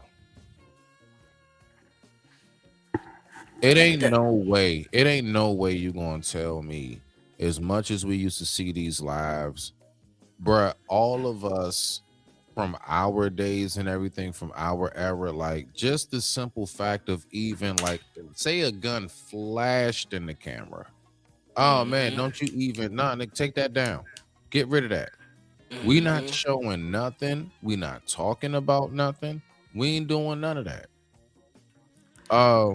And so I just noticed how like there's been a total shift in how they move, and like just the total disregard for life, period. That's out the window. That's why I said, and I don't know if it was me and you talking about this before, but I had mentioned this before, is that's why they need, if you beefing on the record label and somebody dies because of this beef on this record label, that not only should they sue the person, but they should sue the record label as well. Because now what that does is that holds the record label accountable. I guarantee you in those contracts is something that has a clause in there, especially with the drill artists, where if your ass, if you go out here and something happened like a King Von moment or what have you, you ain't had no business being there in that parking lot. You ain't had no business fighting. Folks was trying to hold you back. You pushing through them. Look, man. Again, I don't believe it's good that it happened. You know, I'm not with that. You know, I don't Nah. hear any of it on. It's just my whole thing is like when we really take time to think, like, I'm not saying they deserve it either. I'm just really trying to think how to word it. F it. I'm just gonna say it. I'm just gonna say it. F that shit. Cause I mean, you know, I'm sick of beating around the bush. When you make your bed, you lie in it. Yeah, bruh, that's exactly what I said. Period. That's exactly what I said. And what I want people to remember, is also, not only do you make your bed and you lie in it, that you have an account that needs to be settled. You have debt that needs to be settled. So you can shoot somebody, but guaranteed at the end of the day that debt is going to have to be settled one way or the other. Now watch this. I'll give you the absolute perfect example of that. Gucci and Pooh Shiesty. There you go. Gucci. Now, I'm not talking about whether or not you snitching or not, but you done robbed basically the whole Atlanta. You done robbed all these people, right?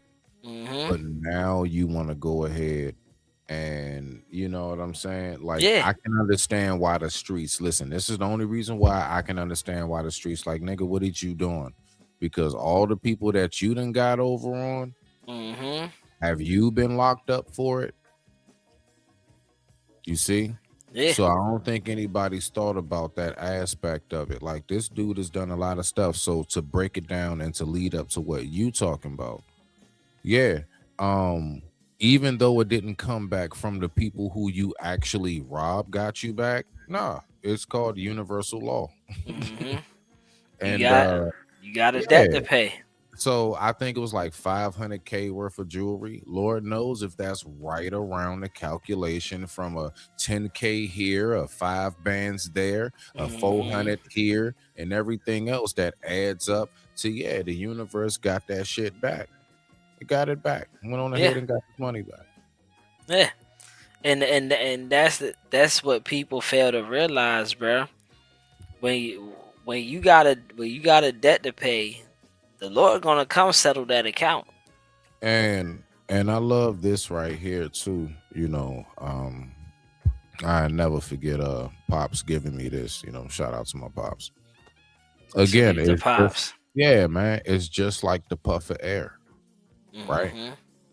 Right now, as we speak, you can go ahead and inhale as deep as you want. What you did was you simply just took a puff of air away from the universe, the entire universe, out of all the oxygen, all of the space. You took one damn puff. Did nobody record it? You was in a dark ass bathroom. Did nobody see nothing? Let your behind not exhale at some point. You know what? The universe is going to demand your life, or you're going to give that puff of air back. My point is, that is how precise the universal law works, and you will give that shit back.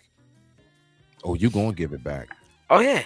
That's why you give that final exhale before you transition. Exactly, because when you come into this world, the first thing you do is inhale, then cry. The very last thing you do when you leave this world is you exhale completely. Exactly. You empty the lungs. You're absolutely right. So what you do, so when you came into this world, watch this. Let's say you live to be 90. World was like, I remember that day you came in this world. You took the remember that breath of air you took before you started crying? Need that Mm-hmm. back. Need that Need back. that. Need that. You see what I'm saying? Yeah, So nah, what? that's So what makes you think you can rob a bunch of people and the universe is not going to be like, need that back? real talk. Real talk. Come on But now. they call that the law of exchange. Yeah, I mean, basically, yeah. I mean, what I was saying, yeah, the universal law. Mm-hmm. Basically, what one gives, one must withdraw. So, like, I Yeah. mean, I'm sorry, what one receives, one must withdraw. So it's like, to withdraw, you take it out. So it's like Mm-hmm. whatever you receive, whatever you get, you better give that back. You Facts. gotta give it back Got to. at some point, some way, somehow. Exactly. Yeah, And man. and unfortunately, but listen though, this is the part I wanted to talk about as well though. What's his name? Jay Prince. Mm-hmm. I don't know. What is your take on? Do you believe that any of this, because they saying they're trying to put a RICO charge on him? Do you believe that? You know what I'm saying? That's just considering he wasn't actually fighting, but he was there, so on and so forth. Do you think that Again, you got a score to settle. You got debt. You got a debt that needs to be paid, bro. Rather, yeah, man, you gonna pay it, or the father gonna pay it. Somebody gonna pay it. Mm-hmm. Somebody gonna pay it. So, Nah, yeah. you got a good point on that. Because I mean, I'm just saying before we get ready to get up out of here, because I appreciate you. Nah, this was dope. This was dope. Um, I just be thinking to myself, like, how did we get to the point where we just totally threw away all, let's say, guard of life, to have no regard to it at all. Like, I mean, literally, like, we just really don't care if we want to leave now. And I'm noticing it's a lot more people, and I don't mean for a righteous way. See, these people aren't saying I want to be close to God. I want to die in battle, in a holy battle or something. No, these people are saying I just don't want to be here no more. And I really wonder, where does this come from? Like, what wave signals are in the air? What kind of vibrations and frequencies has all of this being the way that it is? Yeah, that's a good question, bro. That's a good question. Because like, man, it's It's a so lot of much. people. Yeah, go ahead. My bad. Sorry. No, you good. I would say it's so much negativity, and there's so much, darkness, that a lot of people is just looking. It's like, man, how much more can you take? How worse can it get? You know what I'm saying? And when you think you done seen the worst, it's something else that happens that'd be like, man, bruh, I can't believe this is going on. So I can see one. I can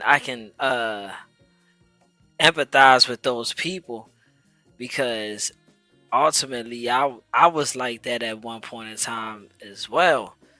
Like, bro, I'm just ready for this stuff to be over. I'm tired of this, bro. Like, nothing good is going on. You know what I'm saying? Nothing good. But let me ask you this: do you believe that this is a form of modified? Let's call it modified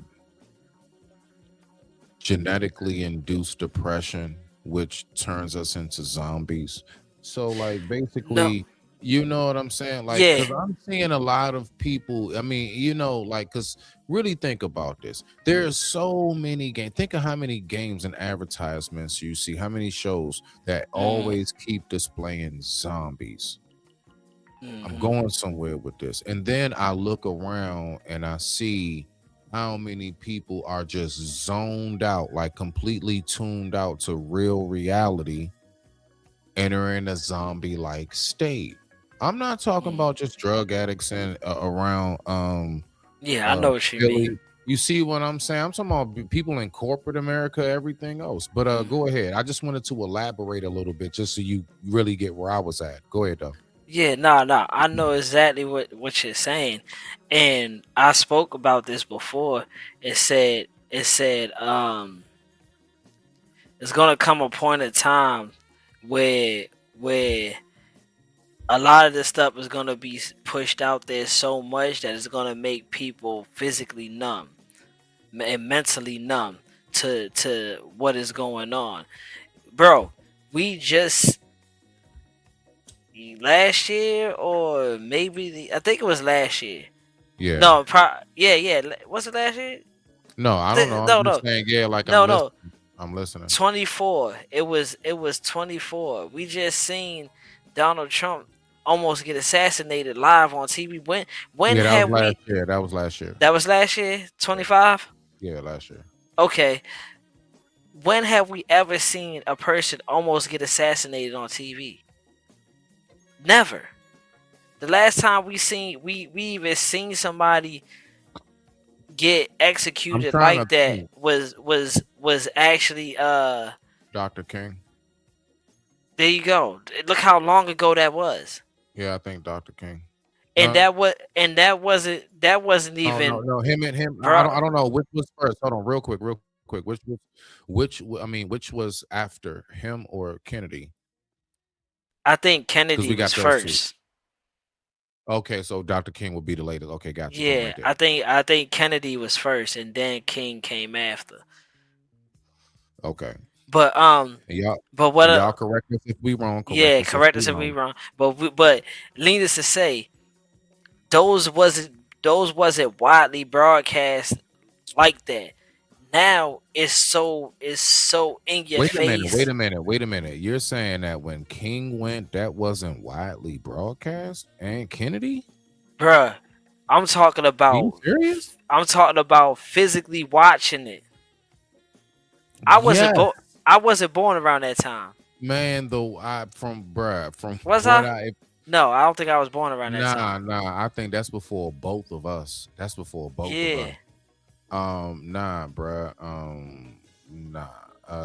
That was absolutely like, especially Kennedy. I know Kennedy. That's a whole president, bro. That's a president, bro. Yeah, like, yeah. I know Kennedy parade has limo, new coverage, news yeah. coverage, but what I'm all right.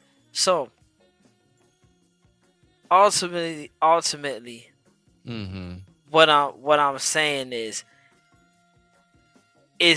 at the rate that it is now, it wasn't like that back in the day. I see what you're saying. In the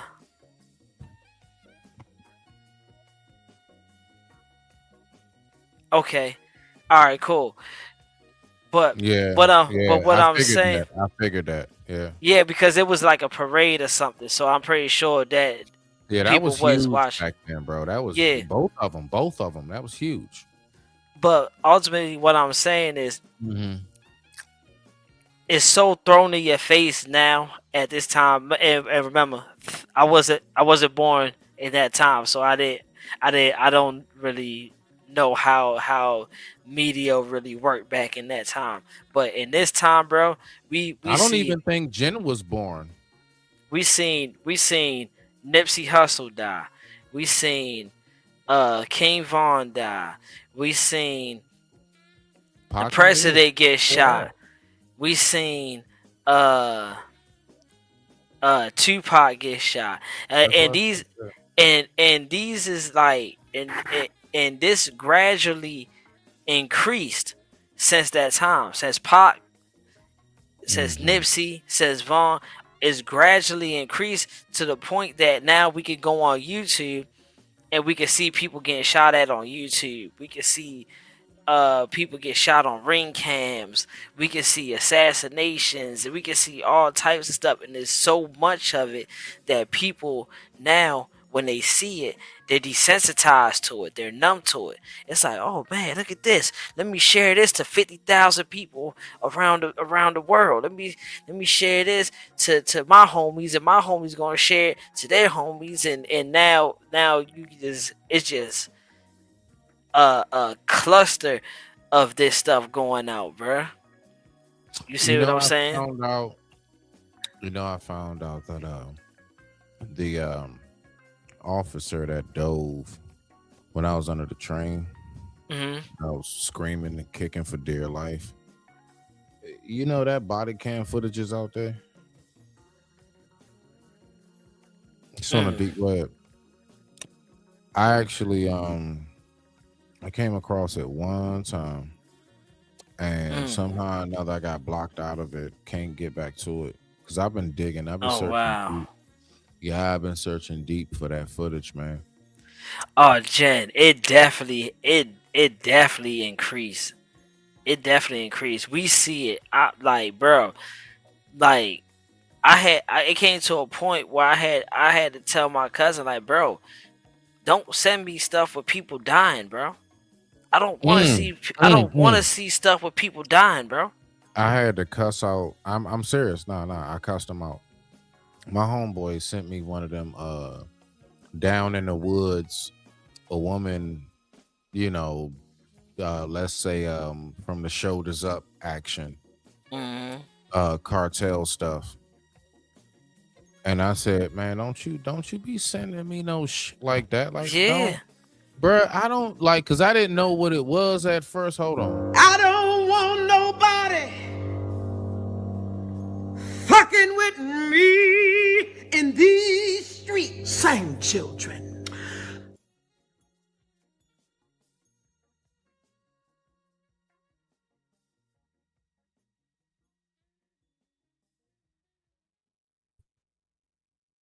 Can y'all hear me? Hey, sugar. My bad. All of us on mute. My bad. Yeah. Well, it does Salute. that My bad. after you. I forgot. Yeah. Yeah, it's gonna Salute do. Jen in the building. What's going Hey, on? sugar. It's gonna do that after you play a video. Everyone has to unmute themselves. YouTube playing games. It used to automatically take it off. StreamYard. That's what I'm used to. I mean, Right, but- StreamYard. Yeah, StreamYard. Right. So you have to announce that. Otherwise, the person's because everyone is used to it and it just changed. You It have to just announce changed. that. Yeah, That's you have to announce crazy. it when you play a video. Don't forget to take yourself off manually. Take yourself off mute because it's gonna mute everyone, but it won't unmute you anymore. So you have to announce it and say, "Hey guys, don't forget. After I play these videos, you have to take yourself off mute." Nah, 'Cause but if look you- though, look. if you walk away like during a video like I did and go to the bathroom, you're gonna be on mute and not know it. Nah, You but get- watch this though. Put in your ticker. I'm up here trying to tell y'all that my ass is on mute too. I forgot Yeah, too. like when You I know saw what that, saying? I'm just gonna put it in I'm not my. used to it either, so I'm up here trying to talk to y'all, and I got to take myself off mute. So Well, it just started, so I don't think we all getting used to it because you're like yeah, it I just gotta happened get like used last to that shit, that's like a all. week It ago ain't or never so. used to do that. It But just what you happened. got for this so far? Go ahead, talk to us. Yeah. Glad you're here. Well, I Talk. said it in the chat to the point where, that you guys, the fact that how what's the age bracket on this up here? Because what are you like in your 30s, and you're in your 40s, Smitty? I think AC is I'm 39. Yeah, I'm about to say Yeah, he's like so 2-3 years under me. Yeah. So I think that's part of the gap because you ever seen these TED Talk videos where they say like this generation that we're in, not the 30-year-old people, it's the 40s on up, like the 40s and 50s, I guess, is that Generation X people, where we actually were here when everything started, and versus how no shade to you, but you're 39 and you came into certain things that were already changed, whereas our generation saw them before and saw them after. So when we say that some of the violence and things that hasn't changed, it's only really because We were there before the internet, and we were there after the internet, as opposed to some of you guys. We're not saying it's, disrespectfully to the 30-year-olds and the, you're just about to be 40. Oh, So those, bro, don't we're just not. say it. I'm saying it. I'm just saying it. So, and no disrespect to that generation or that age group of people.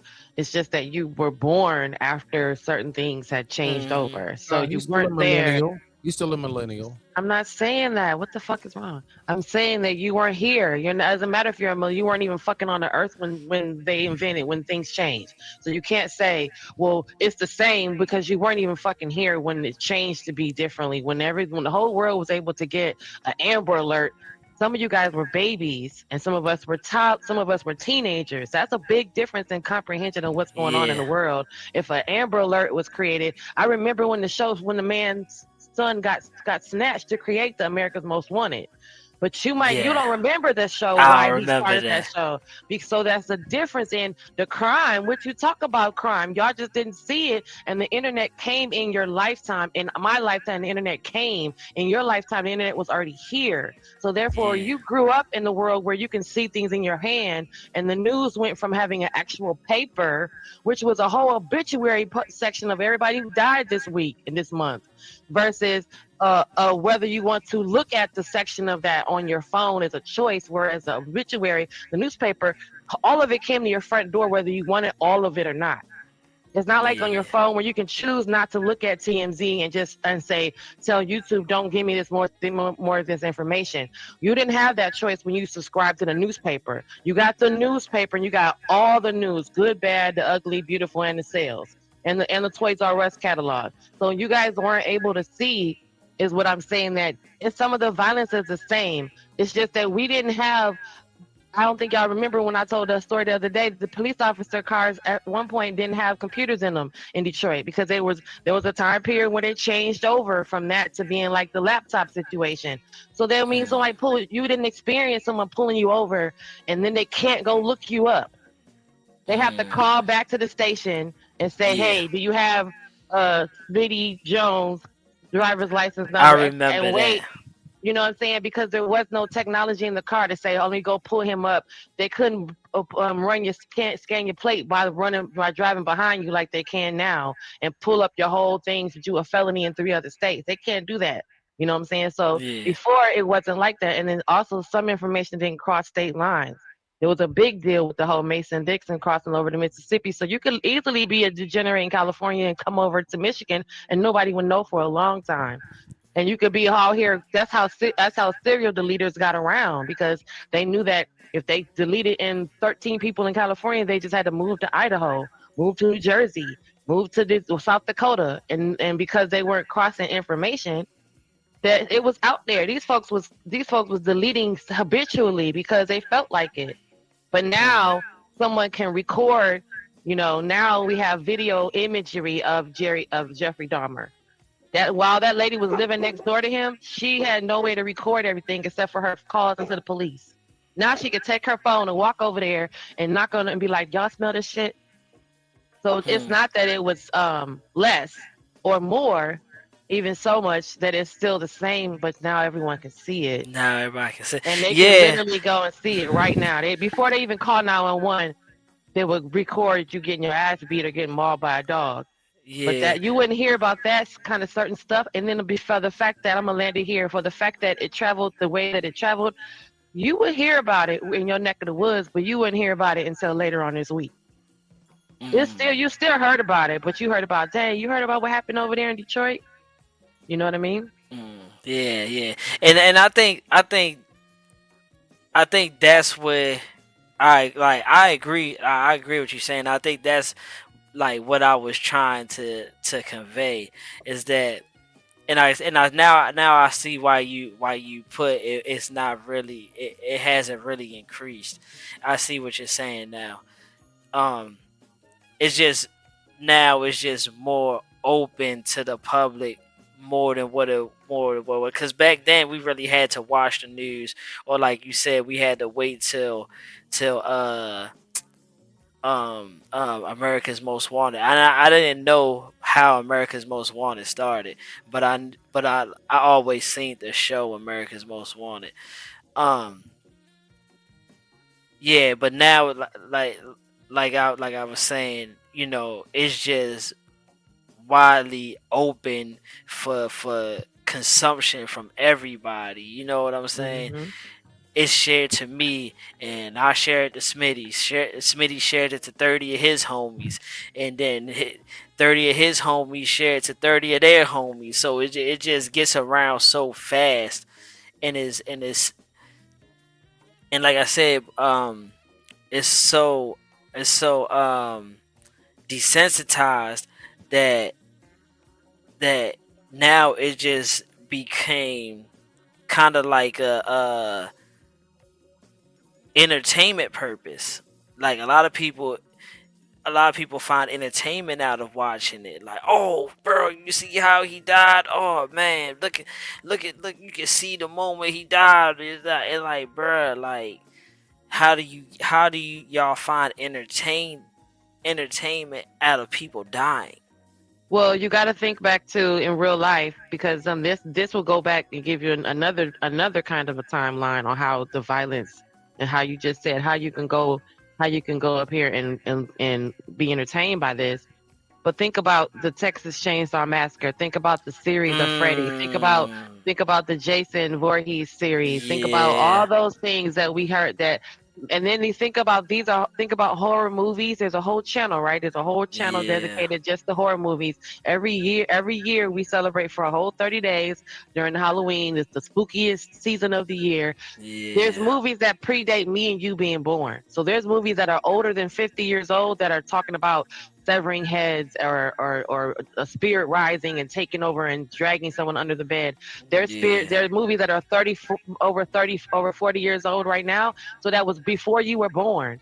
There was still someone having this concept, right? The Shining, The Thing, The Omen, all those movies that were desensitizing us before the internet started showing us the guy around the corner, breaking into your house, right? So think about all that beforehand, because remember, there are people who celebrate the Halloween season like it's just a regular holiday, right? So just like Christmas, they go all out, they go out for Halloween. Not necessarily subscribing to the wicked nature of Halloween, more so the entertainment of the Halloween. entertainment. They're Yeah, not out here stirring up, breaking, putting bones together and stirring up pots and putting spells. There are people who are doing that. So we're not going to say, oh, what about the people who are practicing witchcraft? Those folks don't wait for Halloween to do it. We're talking about the folks that turn up only during Halloween because of what? We want to see the entertainment. exactly. We want to see all the movies, the Twitches, the Tia and Tamara, the Great Pumpkin, Charlie Brown, all those the nostalgics, the candy, the trick or treating, the dressing up.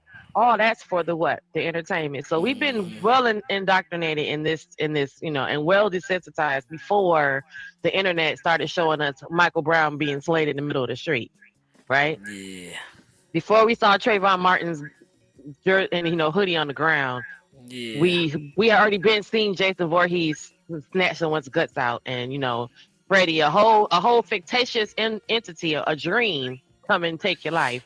You know what I yeah, mean? We didn't see a yeah, shark shred someone to shreds. So now we're gonna sit here and see Michael Brown like what?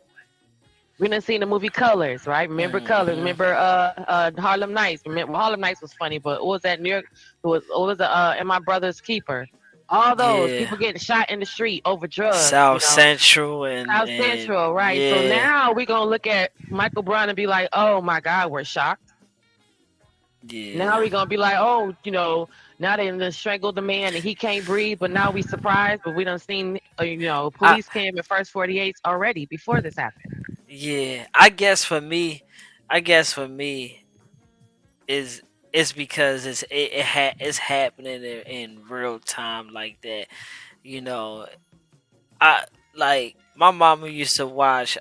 She used to have me sit there with her and watch First 48. I always watch First 48 and stuff like that. But that'd probably be as far as I go when it come down to real time, like And you know what first 48 murders and was? stuff. That was supposed to be a parent's version of Scared Straight. Like, I can't send you to that, so you sit here and watch what these guys are going through. Yeah. And it was kind of like to put that in your mind, like, oh, I don't want to end up like him. That's crazy, right? Yeah. You're not watching it like, yeah, I'm finna be that gang because I'm finna be hard just like that Yeah. nigga. Yeah. Your mama's hoping that you see him and be like, oh, hell no. Yeah, real I'm talk. never That's what going it to did. jail. That's what it She- did for me. Right, your mom was hoping that you would Scared Straight, be like, sit down, come in here and watch his first 38 with your mama. You like, I don't want to see a nigga going to jail because that's not my program, mom. What you talking about? Let me watch Malcolm X because I got a dream. Like, come on, mama, what you doing? But hopefully that was her point, like subconsciously, like maybe this will scare him and he see this stuff and he won't be so tempted to get into that life. You know, Yeah. so again, for the entertainment, because she knew that this, he was my child to look at this and be like, oh, hell no. Yeah, that definitely was me. I used to watch them and be like, heck no, bro, y'all, y'all Like, how tripping. you get in? How you get arrested if you were supposed to be running? How this happen? I used to be watching them. I used to be watching them like, how did you not clear the fence, bro? You was running. Like, don't you do this regularly? It's your neighborhood. Don't you know where you're going? Right. I used to be so confused on first for that. They'd be like, we caught him in the backyard by the pigeon coop. I'm like, you didn't know you was running through the hood. You didn't know where you were going. This your hood. So yeah, first for they used to crack me up. So they used to have they'd be getting caught for the dumbest stuff. Well, I was going to the store to get a cup of ice, and what? all right. So what I want to do is I want to go ahead. So listen, because I got two short. It's like shorts, right? That's something that is very much so I wonder about. So I want to ask you guys this first before I push play. Why do you think that people are nasty to each other online?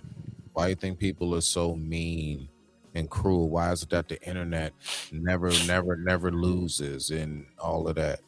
No, the chat never loses. Yeah. It's not, And because it's not the internet. Why are people so mean to each other online? And your personal opinions first before we hear what they say. because a lot of times people, they want to fit in. They want to fit in. So yeah, you may have, and I seen this before. You may have some people that start off in an engagement with them that be positive, but then if the chat, if the people start to see like, oh, it's more negative comments than it is positive, then I don't want to seem like the oddball and put something positive in there, and then they'll start talking about me. So just let me go ahead and fit in with what's going on. I bet that, Jim. What you got? That's peer pressure. Before we push play on this, just in a nutshell, and then we could talk about it after it's done, of course. What you said? Because they want to fit in. No, I don't know if I agree with that. I agree with that so wholeheartedly. Why are people so mean on the internet? I think they're unhappy and they are lashing out to someone who they deem is weaker than them because they're hiding behind a screen and an avatar. So it's like the person hiding behind the big person saying, yeah, and your mama, and then they stand behind the bigger person because they know you can't get to them. So I think it's that they have like these virtual balls, this virtual courage that this internet, only on the internet, because you can't sometimes see them or you can't get to them. That's really what they're hiding behind. So now they're going to be mean and they're going to say all the things that they wish they could have said to the person who actually hurt their feelings. Right. Okay. So yeah, that's why I think they're being mean. I feel they may want to fit in too, but primarily is I think because they never got a chance to say "fuck you, Smitty" to your face. So now they be online and everybody is. Let's watch the F bomb. F you, Smitty. I've been always, that nigga Smitty back in 3rd grade took my popsicle, and they still pissed, and now they just use the internet as a means to get that out. All right. Let's listen to what he says. The mainstream media and social media are doing a phenomenal job of talking about what's wrong. Just so everybody knows, fear sells. Fear is the currency of our society right now. The reason everyone's pointing fingers and talking shit 24/7, 365 is fear. It's insecurity. Oh, fear of like not being paid attention to. Just the whole macro game. If your framework in life is negativity, insecurity, and fear, you will be mean. If it's positivity, optimism, and lack of fear, you will be nice. The mainstream media and social media are doing. What do you think? There we go. I think me and Jen kind of hit it both on the head. I think two things is right at the same time. Right. Yeah, cause one is what I said and one is what she said. So it's the fear of not. So it's that you haven't fit in your whole life. You're a weirdo, right? You're weird. You didn't come up like you didn't have the Anton Daniels effect. You didn't come up. You still are weird. You still don't look. You still look awkward. You still haven't gotten all the attention that you think you're supposed to have gotten. Right? Remember, because a lot of this is entitlement that I'm an American, I'm a person, I'm a human just like you. So why don't they're looking at you and they say, man, they over here, all the ladies over here hanging out with AC, and they don't know why. They never knew why. They just jealous of the attention that they never gotten. And then they get online and then they can get attention for being a degenerate. They can get attention for having a potty mouth. They can get all the attention. And for some people, you ever experienced that in a relationship? I had a boyfriend that was like that he didn't mind if I called him an idiot or anything, because all he wanted was my attention. And I'd be like, baby, this is not good. You can't just get attention because you want the attention. But when I realized, something happened and he never got it. So he don't care where it come from. He don't care if he's fighting with you. He don't care if you calling him his stank butt. You don't care if you're giving him positive reinforcement, as long as you were giving him attention. So there are people like that. They come up here and they be like, you know what?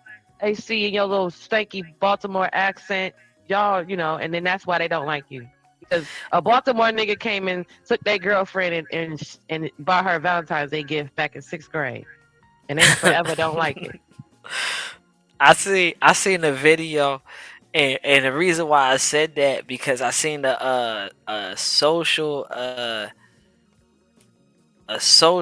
how you say this a social test, and what happened was they have like four or five people in there, and they all had the same answers, and they told four of the people to say the wrong answer on purpose.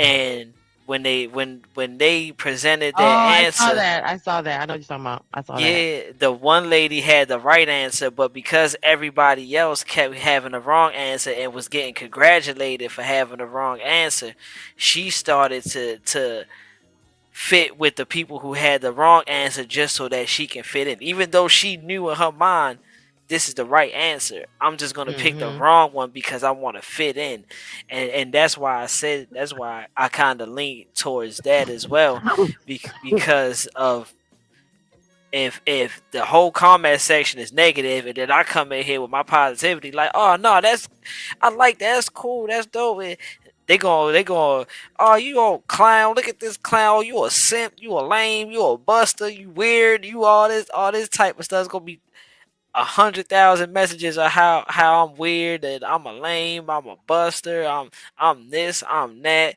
And then when the next time I go into a joint and I see a lot of negative comments, I'm gonna be like, yeah, that joint trash. Even though in my mind I feel like, no, that's kind of dope. That joint trash. Or you don't say anything at all. So that's the equivalent to the person who like the last time they stuck up for somebody, they got jumped on by the crowd as well. So now they say, okay, next time I see someone getting beat up, I'm going to just keep myself and keep going because I'm not going to say nothing. So you'll see a lot of people get accused in the chats to being silently sitting there watching while something happens, even though they cool with you. And they, but that's just the same person that would be equivalent to them sitting in a room while someone's talking about you and they don't say, yo, stop talking about him, that's my friend. Because they don't want to look like the oddball out. So it's almost like it is what you're saying, not being left out. Not being included and not being left out. But then the thing about the internet is that for some reason folks they act as if See, in real life, you would get up and walk out the room. In real life, you would get your stuff and you would leave the party, right? But for some reason online, we can't bring ourselves to hit the X button. We brought ourselves to the party, but we can't take ourselves away. We just have to sit here and endure it. And then that also still speaks loudly of the person who says, you know, every time I go to this chat or every time I go to this page, everybody's so negative and I don't fit in over there because I want to be positive. And then instead of them being negative, they stop coming to that chat. They don't, a lot of people don't have that the security enough to do that, so they keep going back to they want to be down with the in crowd and the cool kids so bad that they'll suffer themselves, even though they don't agree with the premise that what you're on. You could be over here and be a full out atheist, but they love me some Smitty, and Smitty don't talk about God, but you love God and you'll accept it because you want to be cool with this. But you're not cool with it. You see what I'm saying? And every time you come over here, you have an argument because you believe God, but this is an atheist platform. So what do? Instead of going where the people that believe in God is, you keep subjecting yourself to this pain. Why are you going over here arguing with these people? Because in real life, you would have got up and walked out. You would have left the room. You'd have been like, oh, y'all over here talking about y'all don't believe in God? Oh, I believe in God. Let me leave. Let me get up out of here. So why don't you just get up out of here? But for some reason online, they don't do that. So that's why it seems like they want to fit in and they don't want to be left out.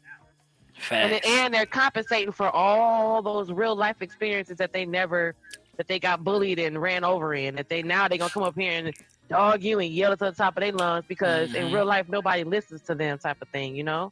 So, that's another thing too. You know, like you said, nobody listened to them in the real world, but here they got a voice. Yeah. So they could be mean while I got your ears open. I could be a complete asshole, and if you're paying me and you're following me, that means that people want to dispute it all the time. But that is a cult. If you're sitting here spewing all this crazy rhetoric that you know that folks can fact check and argue with you about, and you want to keep spewing it and people keep paying you, that is cultish. That is a following. So some people, you see that they try to be positive, even if the chat, because again, you're going to have the haters, right? You got to have somebody walk past your storefront and say, man, I ain't finna go in there and buy none of that old stuff.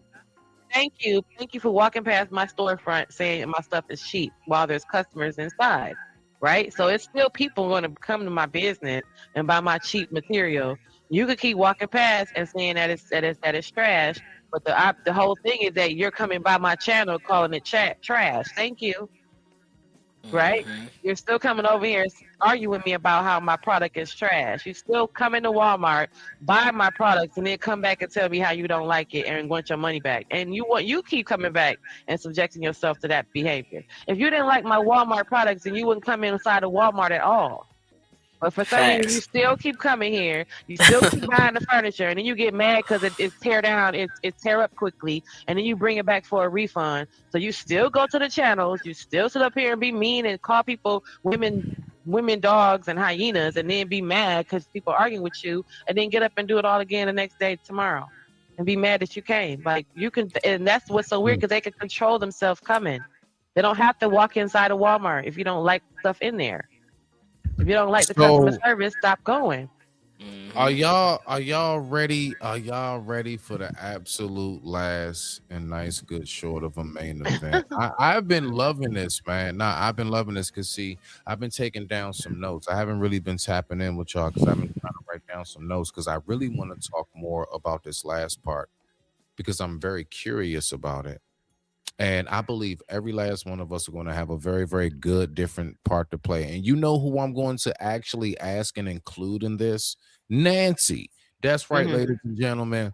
Nancy's going to be featured in this segment as well, okay? So what we're going to do is I'm going to play a short. We can talk about the short. Then I'm going to go ahead and I'm going to ask Nancy. Then we're going to go to, it's only a 2-minute and 40-second video. So the video's real short that I'm getting ready to play. And so what we're going to be talking about is, drum roll, please. Well, gone.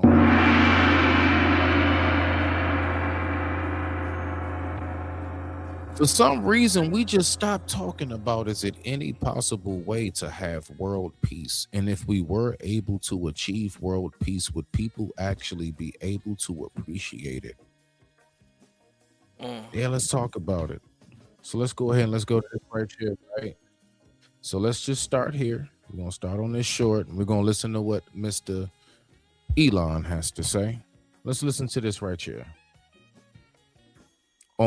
He's asked, what do you think about world peace? This is his answer. You wish for something that sounds good. If you get it, it's actually a dystopian situation.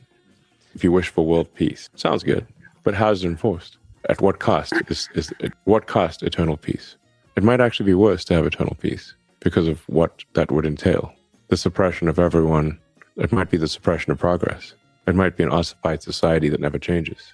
There is an argument that if you wish for no war, you should be careful what you wish for, because what's required in order for there to be no war might be worse than a little war. You wish for something. So yeah, y'all, he's saying, and let me know if y'all want me to run it back one more time, just so you can get a good feel. But basically, he's saying like, yeah, you think it might be sweet having everything being peaceful. Now, the reason why I'm so curious about this is because then, are you telling me I wouldn't be satisfied with paradise if we all made it? Isn't heaven consisted of there is no war, no more of that, no more sickness and ailments and everything else? Like, right, everything is of a continuous revival and renewal of freshness and clean and crisp, right?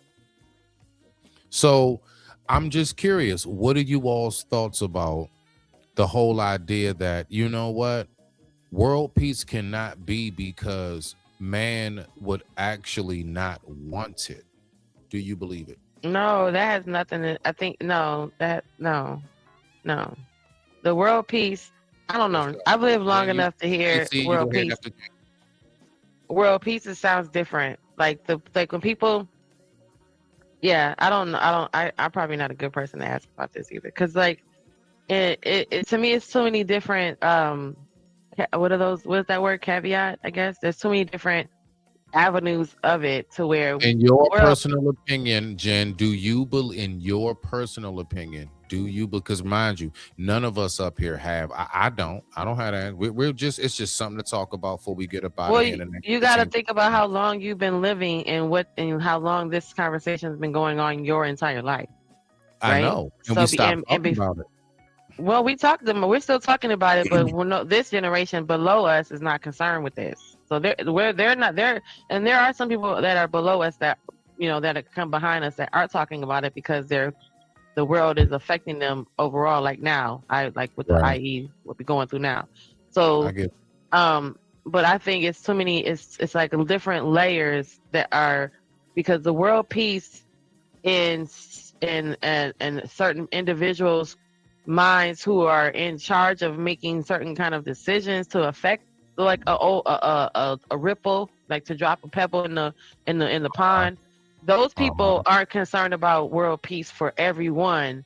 They're concerned about a world peace where it benefits a certain population of people. So when they talk about that, are they my mind goes to, when I hear about little kids, and my grandmother told me, eat all your food because there's kids in Ethiopia starving, because technically world peace, why can't we bring them rice and food and actually give them the food that we're throwing away, since the United States has so much garbage? So when you think about world peace, that means like for what? Because there's still people in other countries that are malnourished, because we're still sending 42 cents a day to save a child, to feed a child.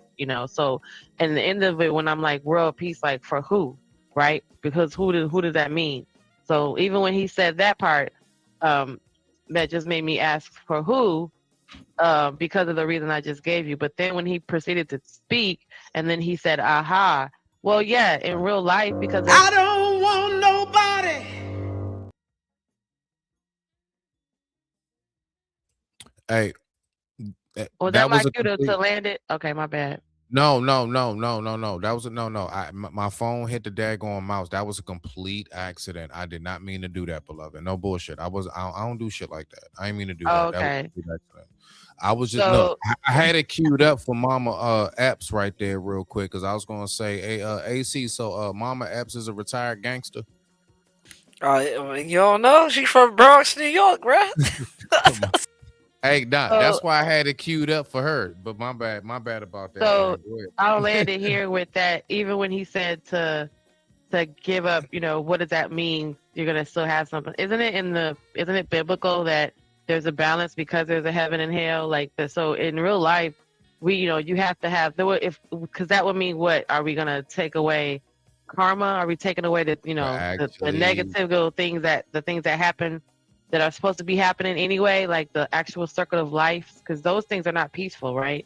So I just wonder, about that part when he said that too. Like maybe a little bit of war is okay for what you would have to sacrifice to have nothing, to have a full peace. The guy we're about to listen to in AC, you can tap in briefly before I push play on this video. I got it queued up. The dude we're about to listen to, Jen, actually, that's the direction we're kind of going in slightly. Yeah. That's what I'm saying. Trust me, I know how to find the interesting ones. Go ahead, AC, real quick, if you got anything briefly. Yeah. I was gonna say what Jen just said. With the heaven and the hell, you gotta have some type of balance, because guess what? If it's peace everywhere, peace doesn't win wars. You know what I'm saying? I never known a war that so we was have resolved to have on war? peace.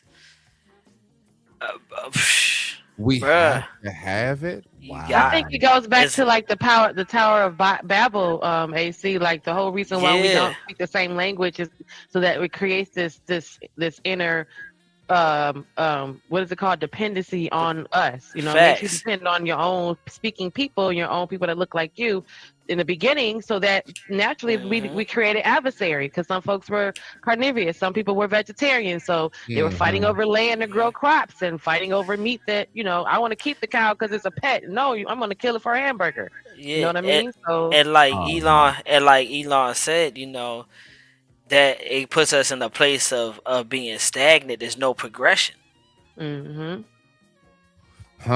Okay, so y'all ready? Hold on, let's go ahead. Now we gotta go ahead and get. And you know what? I'm sorry not to interrupt, but that statement go ahead. by itself with the stagnation, that's like the little growing pains that you get, that you had to learn.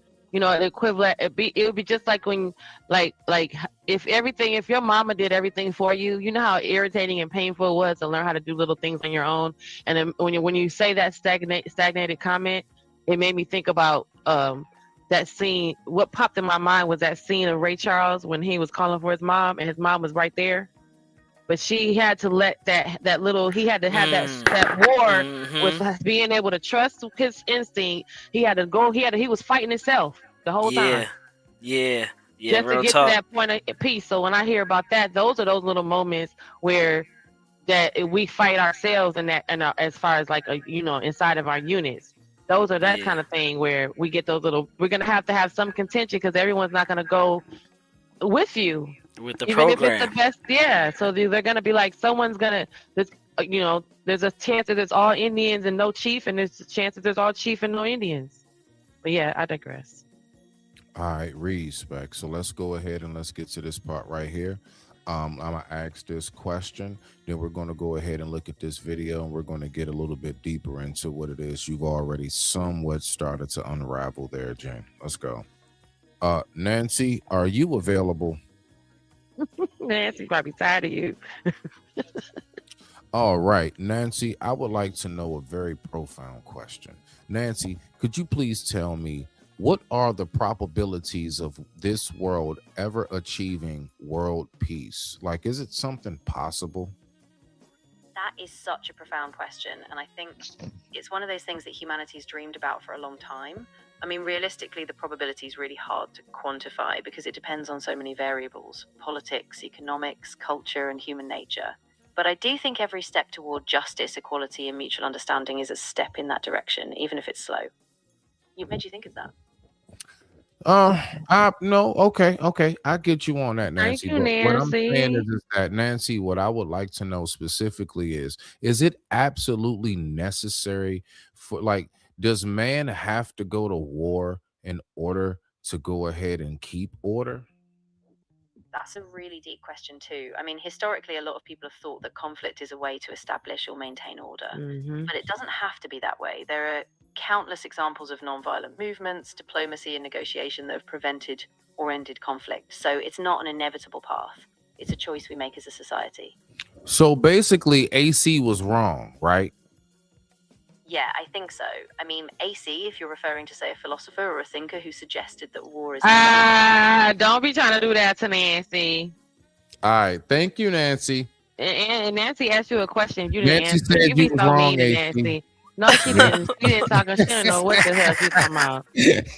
Don't be coming for AC. She said, AC yeah. sound like AC. You know, you sound like your cheeks are chunky. Like I want to pinch you. Shit. Man, Oh, just go to this pinch channel. You cheeks. can see him. Just go to this channel. Oh, I can see. I'm gonna go pinch your cheeks on through the screen. Pinch your cheeks. So look, right. Let's go ahead and get to this video. But he got right the here. pinchable cheeks too. You got the pinch cheeks, No, I just got high cheekbones.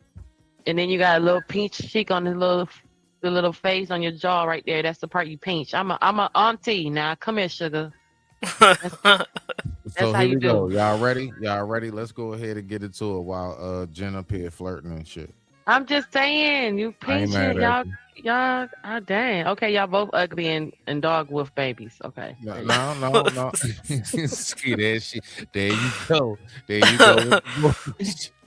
Now, what you want? You was just complaining. You see how the war starts. I'm not AC. complaining. I just told gave y'all a compliment. I said y'all had the cute little faces and chin to cheeks, and talking about some. Now I'm flirting. Now I just gotta call y'all dog wolf babies, and now we got a problem.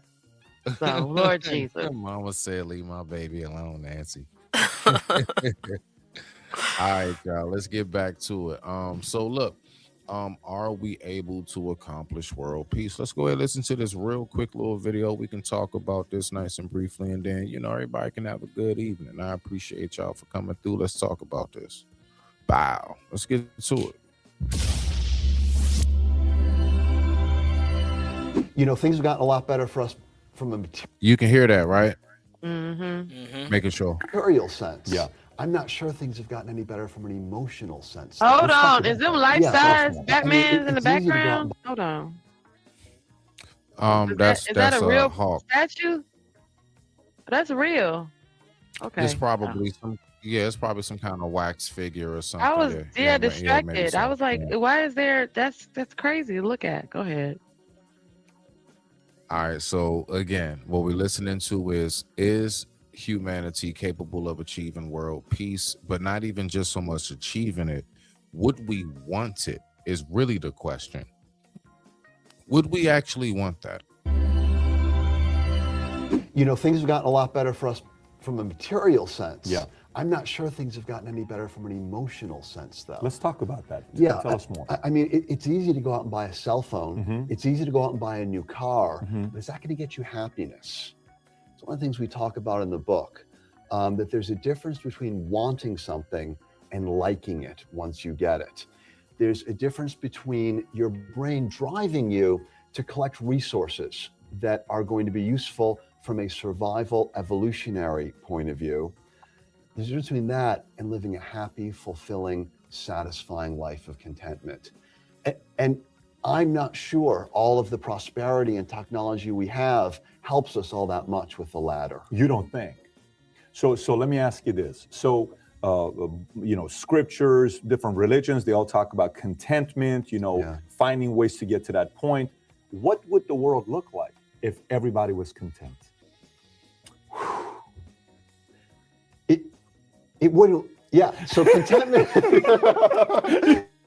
what I'm saying? That's right. So, it wouldn't work. No, it wouldn't work. It wouldn't work. Because I think about that, right? You sit there and I say, okay, let's just say you and I sit down and we agree on everything. What a boring dinner. Yeah, that's Can you imagine right. that we go to dinner, we're sitting down and we're like, okay, yeah, I agree. How about this? Cool. How about this? Man, all right, so you want to, like you want to go. There's got to be a little bit of that, I feel. So, do y'all agree so far? Yeah, that's what we were. That's biblical though, because if there wasn't any hell, there would be no fear of you going doing anything wrong, right? If there wasn't no police getting locked up, if it wasn't no consequence, it wasn't no little bit of that, something else, you know what I mean? So yeah, there almost has to be a balance. I can see where you're coming from with that, and you can jump in next, AC. I can see where you're coming from with that as far as I have used the example before. The only way to know that you're full is to be hungry. And the only way to know that it's day is for us to have night. We have to have, to a degree. I was wondering one time in my life, or a few, or 3 or 4 or 5 million, why do we have bad people? Then one day it just hit me. How would you be able to recognize good people if bad people weren't here? Right? So, like, whatever we see to be like a good person, I mean, or let's say somebody who's a decent human, somebody who's law abiding, let's just put it like that, somebody who is respectful and respectable. There are certain qualities that we're going to have to be able to see. How do we see them? Because we know what disrespect looks like. We know what everything that's the opposite of that looks like: nasty, mean, rude, right? Full of yourself, the whole nine. We know what all of that looks like. So I do get you when you say that, just to put that into perspective. You got the floor, AC. I digress. My mic is muted. Rock out. No, y'all just hit everything on the head. Like I said, you gotta have some type of pushback. You can't. Is no way you can just clearly go through without having no pushback. We gotta have some type of up and down. Okay, It's gotta have that. Now, this is going to be the $1 million question once this is done. It's almost done. And like I said, it's a short video, but I got like 2 good questions. But I got the $1 million question when this is over. That's right. You got to have the spark. Right. You got to have the spark of conflict. I think so, because when a lot of people come and tell me how do you view world peace? Tell me what you think about world peace. When somebody says we got to have world peace, how do you process that? As a psychiatrist, how do you process that? It's a beautiful idea. It's probably unrealistic. It's unrealistic. It's not the way the human brain evolved. We evolved to fight because we grew up. I mean, we evolved in very difficult circumstances. Do you think that's okay? I don't think that's the right way to look at it. I don't think it's a value judgment. I think it's a fact. That's the way our DNA is in our body, and we can't do anything about it. So you're making it like a law of gravity. It's just going to be that way. There's nothing we can do about it. That's it. See, I kind of agree with you there, but sometimes you got a lot of people that want to force change, and when you try to force change, you create enemies. Now, this is go ahead. Say what you. Is the video over? Is the video over? Yeah. That was it. That was it. So the last thing he said was, when you force change, you're going to make enemies, because there's a lot of people in the world that want to force change. Yes. Okay. I just want to make sure that was the last. Now thing. that goes back to what I was previously saying, bro. There's no war was ever won by a peaceful resolution. Was it peace after the war? Yes, it was peace after the war, but you got to go through the initial war for it to be peace. Yeah. All right. So this is the part that this is where I'm at with it though. So when it comes to that whole, we need to have war. So what we're saying is that we're actually cool with human sacrifice. Well, it's been like that. So at the end of the day, hold on. Let me just finish, Jen. Let me just finish, and then whoever y'all get in there, just let me get it all out real quick. I'm gonna be brief. If we say that, then we're saying we're cool with human sacrifice, because the fact is, y'all acting like the only ones who pass in war are the ones who are on the battlefield armed up. No. You got probably a lot more innocents, civilians, that pass away during the times of war, especially when castles and villages get overran and pillaged and everything else, so on and so forth. We know how the spoils of war go. So my point is that I mean, so when I really think about it, right? Like it's like just one of them things. It's like you kind of bounce back and forth. I do recognize that we need night in order to recognize day. I recognize we need good in order to recognize bad. But I'm also saying to myself, when it comes to this facet of war, how many innocent people have to keep on perishing just for us to still be able to maintain this balance? And if we say however many is necessary, then that means that we're cool with human sacrifice. Then it's not just, a secret society. No, it's all of us. I digress. My mic is muted. I think you're asking a couple of different questions that are conflated. Like the first, the beginning is I think you're asking a couple different things. You're going a couple different directions. Are than what we you're asking. cool? So to start it off nice and smooth. Well, we're not talking about human sacrifice. We're not talking about how many lives are slain in the process of war, innocent or not. We're not. That was never the premise of what we're talking about. We're talking about world peace, and then again going back to the fact that what does that mean for who? Because world peace for my side of the world means sacrifice on your side of the world. World peace on your side of the world is going to mean sacrifice on my side of the world. But that's been since the beginning of time. So we can go all the way back to the beginning of the book of what we deem to be our spiritual literature. And in each one of those spiritual literatures, no matter what you believe in, there's been some struggle of the heaven and hell, or the good and the bad, or the conflict of the right and the wrong, which is essentially a war within yourself, and then blowing out into the war within people, all the way down to the Christians, succumbing the Tower of Babel, to where the war was creating. Everyone was on the same accord so much that they had to create differences to be able to facilitate actually war, because other people started believing in certain things and operating a certain way, and they spoke a different language. And what happened? I mean, we see it all the time. When we see it even in the slave movies, when they take Africans and the Africans are fighting because they don't speak, they don't know what's happening. They don't even communicate. They're not even able to communicate. So going back to how all this actually started, and going back to what it actually is, before even you and I, all of us was created, there was always some sort of battle of something. Just to Satan getting kicked out of heaven, saying I'm gonna use this as my battlegrounds, set the tone for that. We've been doing this since the beginning of time. And I never understand as a parent to say, am I okay with sacrificing human lives, when you would literally sacrifice everything for a human life, including another human life? So I never understood when that kind of thing comes up, especially people who have, who live by that code for their own family, because that's exactly what everyone else would do. So it's not that we're okay with sacrificing human life. We've been doing this forever, and someone has to go somewhere if it comes down to it. So Jen, briefly, hold on. I got you, AC. So I don't lose my train of thought. Jen, I didn't conflate anything, and I want AC to get in there. You can always say that, but that's what a conflation is. That's crazy. I got you. I got you, fam. I got you. I wasn't conflating. What I'm saying specifically, I was elaborating on one point. I just gave an elaboration. I gave a little bit of examples to what it is I'm saying. So in a nutshell, if basically because we all listen, even myself, we all agree that for some reason, some form of that is necessary. But to say that means that then we understand what comes with war. What comes with war is innocent blood will be shed.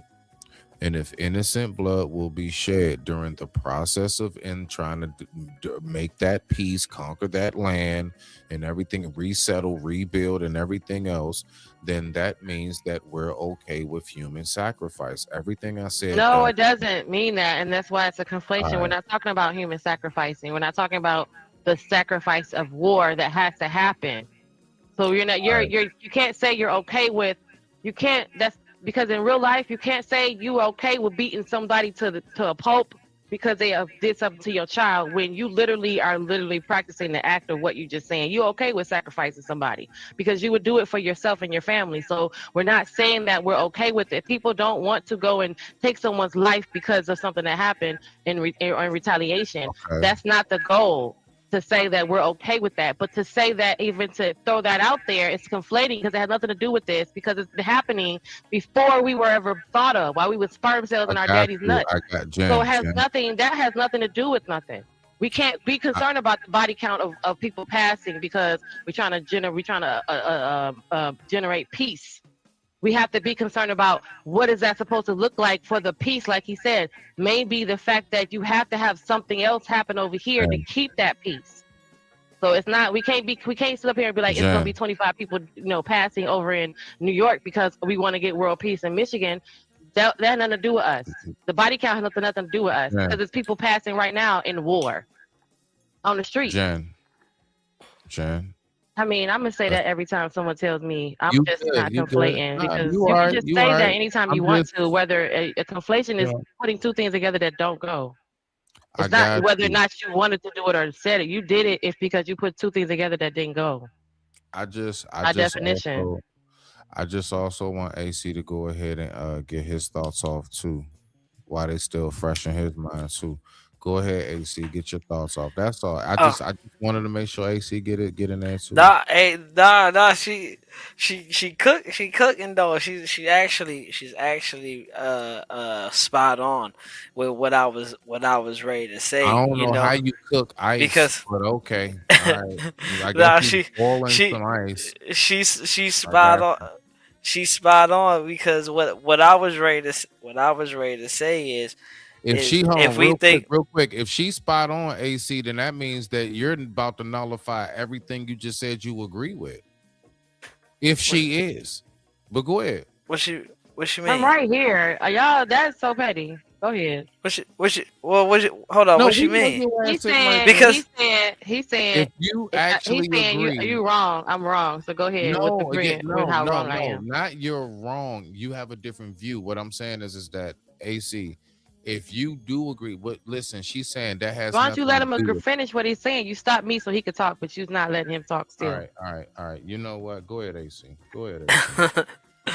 No, all right. So how I was getting from what Jen was saying was that it has to have a balance, and we can't solely just go on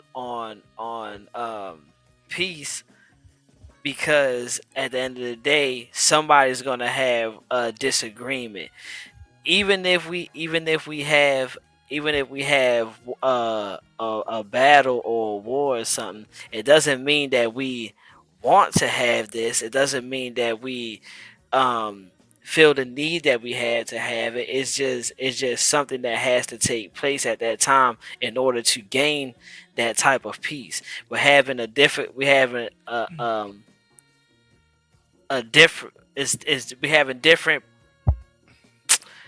have y'all thought about planet Earth? Sorry. Have you guys ever thought about, one, you can fit every human can live in the state of Texas alone. That's how big Texas is. So listen, that's just the state of Texas, not even the 50 states. All right, there's so much land on planet Earth. My point is that one,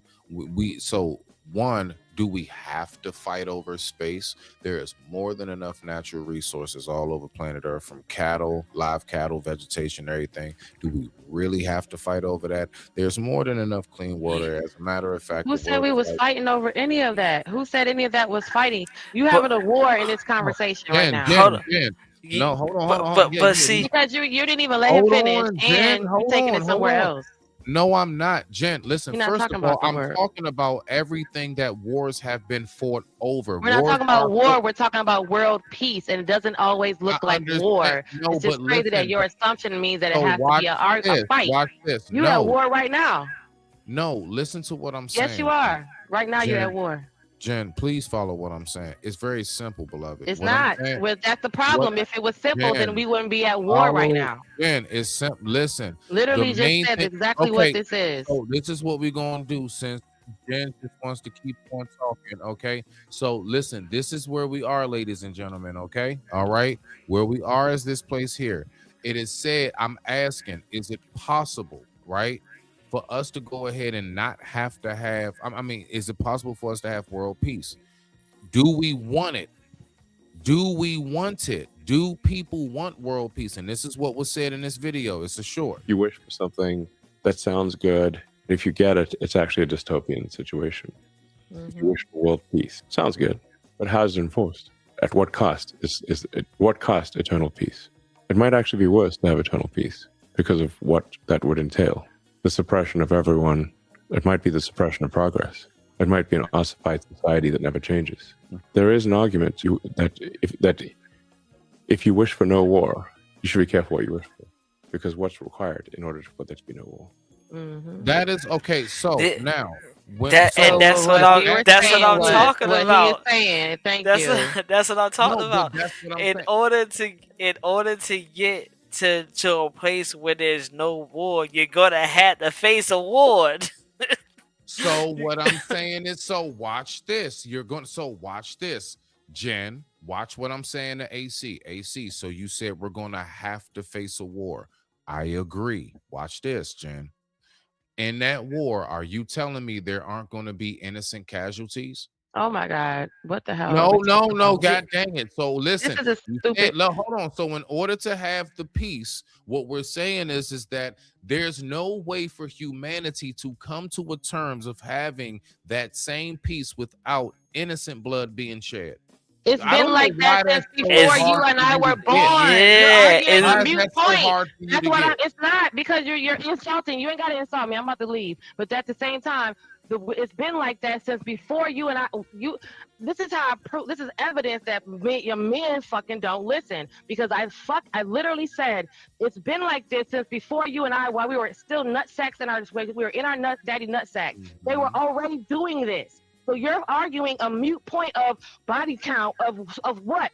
Because in order for something has to happen, and it's been like that. So you're arguing with God. You're arguing with the creation of. No. I'm asking. You're arguing You're arguing the point of, do we want what? We can't, because the people before us, because the people before us were trying to figure this out, and the people before them were trying to figure this out, all the way down to our great grandparents, and they couldn't figure this out because it's been going like this before you and I were born. So you're arguing the body count factor, you're arguing the death, you're arguing the innocent bodies that have to happen in order for something like this to happen. Overall, is what he just said. What is the sacrifice of it? What is that going to do to the society? Put us in a stagnant point. Every time we're not at war, we're at a stagnant point.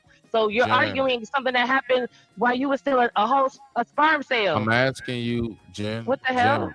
Jen, listen, it's simple, beloved. It's not simple. When you keep saying it, doesn't make it any simpler. Because if it was simple, we'd be all in agreement. Listen. It's not, because we would all be in agreement. No, watch this. What you're saying that's been since the beginning of time is people trying to figure out how. That ain't shit to do with what I said. That's not what I said. Don't do that.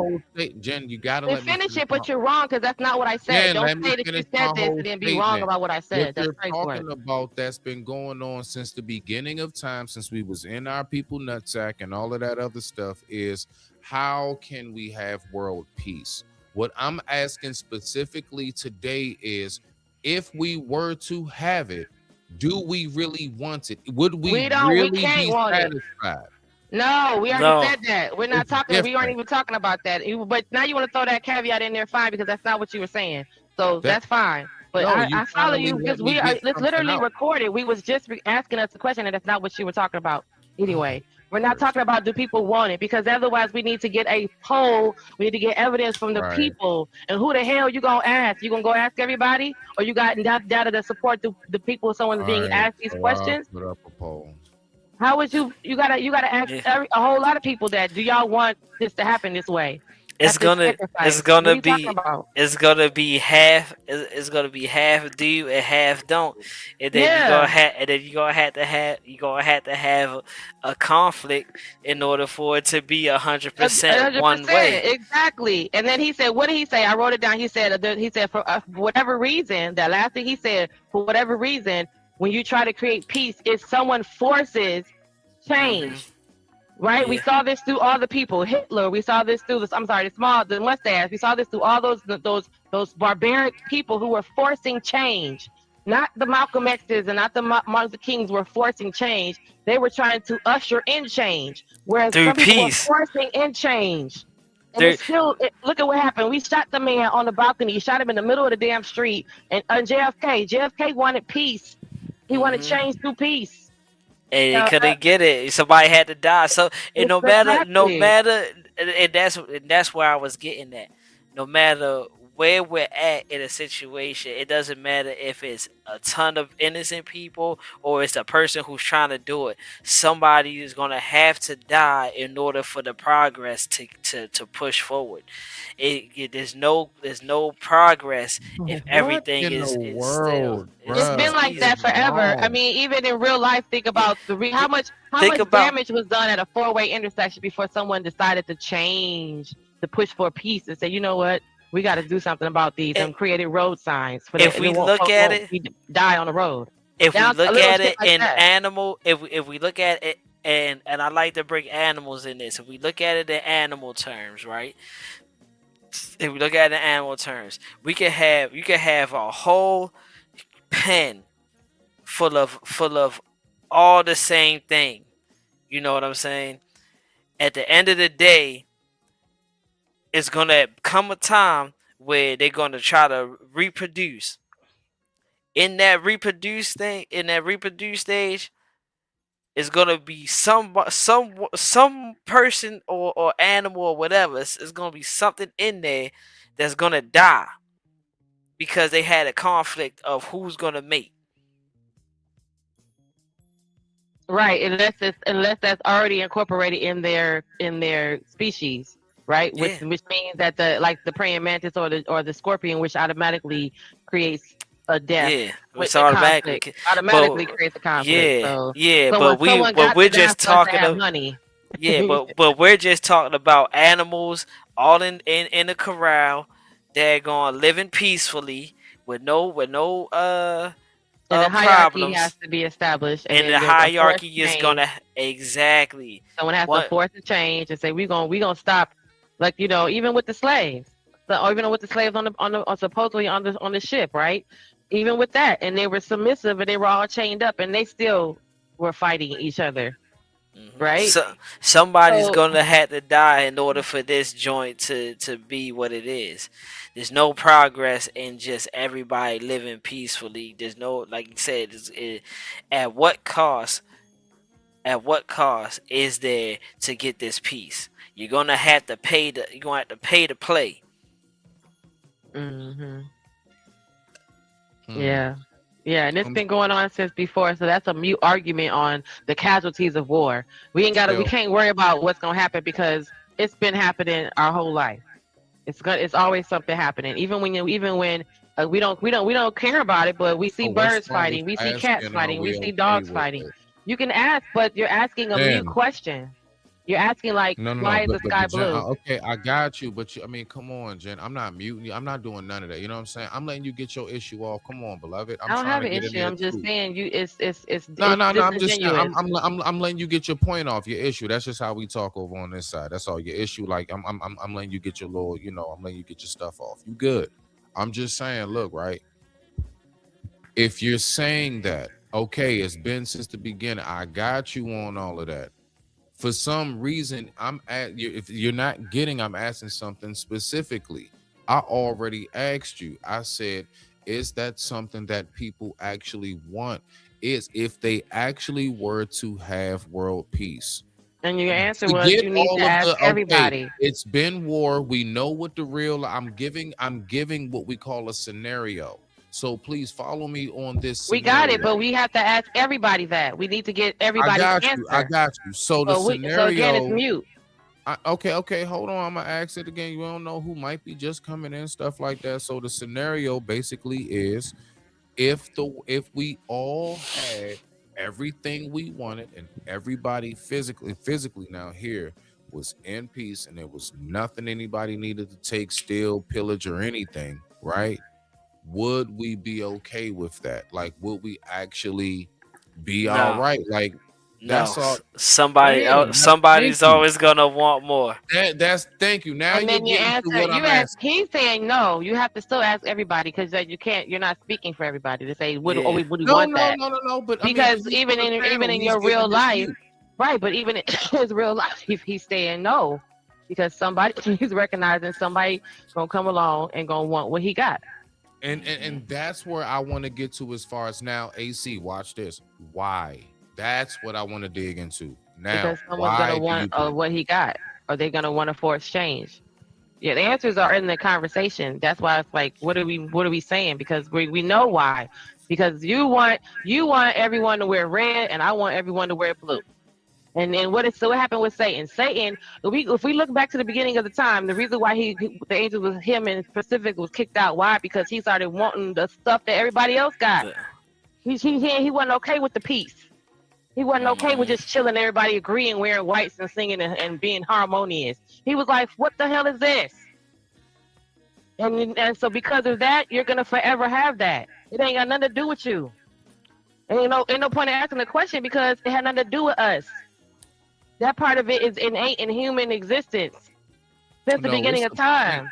No, it's definitely a point to asking the question. Now, whatever your personal response is to that, now I get your point as far as no, in my view, as Genesis, I look at that as mute because of X, Y, and Z, and I get you on that, beloved. Cool, no problem. Okay, but I don't do that to you. I don't tell you what to say when you come over to my channel either. So I didn't you tell you what you to just say. did. You just did. You just did. So it's okay. You just just told me no. You just said how I should say it, and I said it how I say it because that's what I believe and how I feel. That's the whole point of these panels. I can't. I So have nothing. I'm not gonna say in my point of view because a lot of people. That's why he said it's gonna be 50-50, and that's a lot. And that's a world you're talking about. You're talking about the world. People over on the other side of the world that had nothing to do with this, who believe that nothing had nothing to do with us. Come on. So Like, I'm not gonna tell you how to talk on my channel, but I'm not I telling got you though. how You to just did. talk. It's okay. No, I did not. It's I was all right. simply saying to you We that just what you're gonna you're keep. saying. It doesn't matter what you're gonna say. You're gonna say you didn't do All right, it. So watch that's this. okay. Did you or did you not say? Y'all when have a AC good night, sugars. Go ahead. All right, have a good night. AC. So, like I was saying, right, when you was up here, right, she said, well, that's just AC. Okay, if that's just AC, then that's just AC. Same thing. We can't then switch it and make it seem like it's not. God damn. And thank you for dropping for the night because it's a lot quieter now. Like, I didn't want all of that up here. I didn't want none of that shit. I just wanted to have a good conversation about, do y'all believe we can have world peace? And then what happens? War gets brought up to my goddamn self. It's war on my panel, and I'm talking about, can we have world peace? Like, this shit crazy, bro. No, and I get it. I get it. I'm letting you rock. I'm letting you talk. I'm not stopping you. I'm not cutting you off. Didn't nobody try to tell you how to talk? All I'm saying is what you had to say was your view, just as much as you said AC is one person. That's why it's a poll up. You all said put a poll up. I can't help if anybody types or not. I put the poll up. I'm doing that part. I get, you know what I'm saying? Look, at the end of the day, you know, this conversation is always gonna be divided. Whether it's 50-50, whether it's 60-40, whether it's 70-30, 80-20, it's gonna be divided.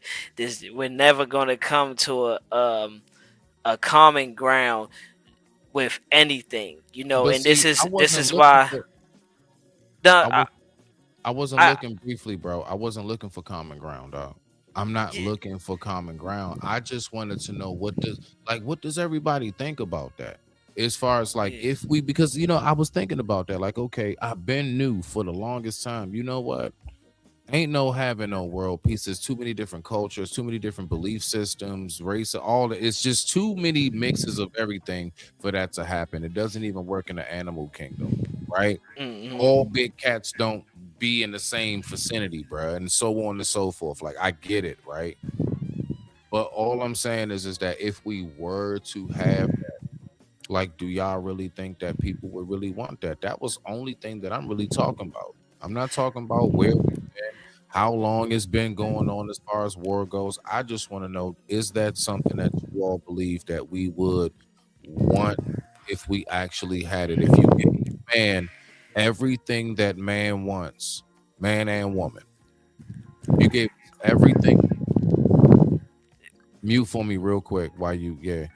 If we had everything we wanted, would we actually like want that? Like will we be able to sustain? And so then from there, okay, if the answer from that is no or whatever it may be, then cool, no problem. You know what I'm saying? All right, bet. Let's talk about it from there. Now I want to know why do you all believe yes and or no? That's it. But as far as like us always, I mean, of course, ever since we've known how to throw a rock and make a stick sharp at the end tip, yeah, war has been going on ever since then. I mean, so I'm fully aware of that aspect, right? You The know, Lord didn't give us our own thoughts and our own feelings and stuff like that, knowing that we was gonna be on all one accord. Does he want it? Would he like us to be peaceful and love each other and stuff like that? Yeah, but at the same time, he understands that, look, I gave these people their own free mind to think of what they want to do. So he already knows it's gonna be conflict. He already knows it's gonna be conflict. Do we agree with innocent people dying and or getting like deleted or whatever and stuff like that? right, No, right. we don't agree with innocent people, and we don't want no innocent people to face that. But at the same time, this world is survival of the fittest. See, there we go. There we go, AC. Like that's okay. I get you on that answer, bro. I get you on that. Like that's all that I was trying to like get some form of like what do you think in that sense? That's all. And if that's how you see it, like, nah, it's still primal rage. Bad. Yeah. It's Yeah, still it's 300 always sparks. gonna, yeah, because Yeah. you gotta remember, we're animals. Right. We're not aliens, or you know what I'm saying, something special. Nah, we're animals. We just had the ability to think, have disposable thumbs, Right. have a form of sense that this is what's going on at this time, where we talk about lions and bears and dogs and cats and all that stuff. They're Mhm. wired for what they're wired for. That's a fact. That's a we're fact. we're wired to produce, we're wired to progress in life. This is why we have the abilities to do the things that we're doing. And in order for us to continue to progress, the wheat got to get thinned out. And how does the wheat get thinned out? By understanding, okay, look, this is how we're gonna go. We may have some pushback against where we're gonna go at, and if we have pushback, we gotta understand that at the end of the day, this is was best for the survival of our species. And if Right. the survival of our species means that we gotta go to war with XYZ and take them people out so that we can push this, well, guess what? We have to have that conflict in order to get to that state of peace that we're trying to get to. Because we can't just, it's not gonna work, because now we're gonna forever have that pushback from these people. That's why I said there's no way we can progress in life, and there's no way we can do certain things without having that sense, without having that kind of sense. It goes down all the way back to animal nature. If I got, if this is my territory, I got to be able to defend my territory, my women, my area. And how does that work? By me going and wagging my tail? No, I'm gonna have to tell whoever comes up in this area a new one.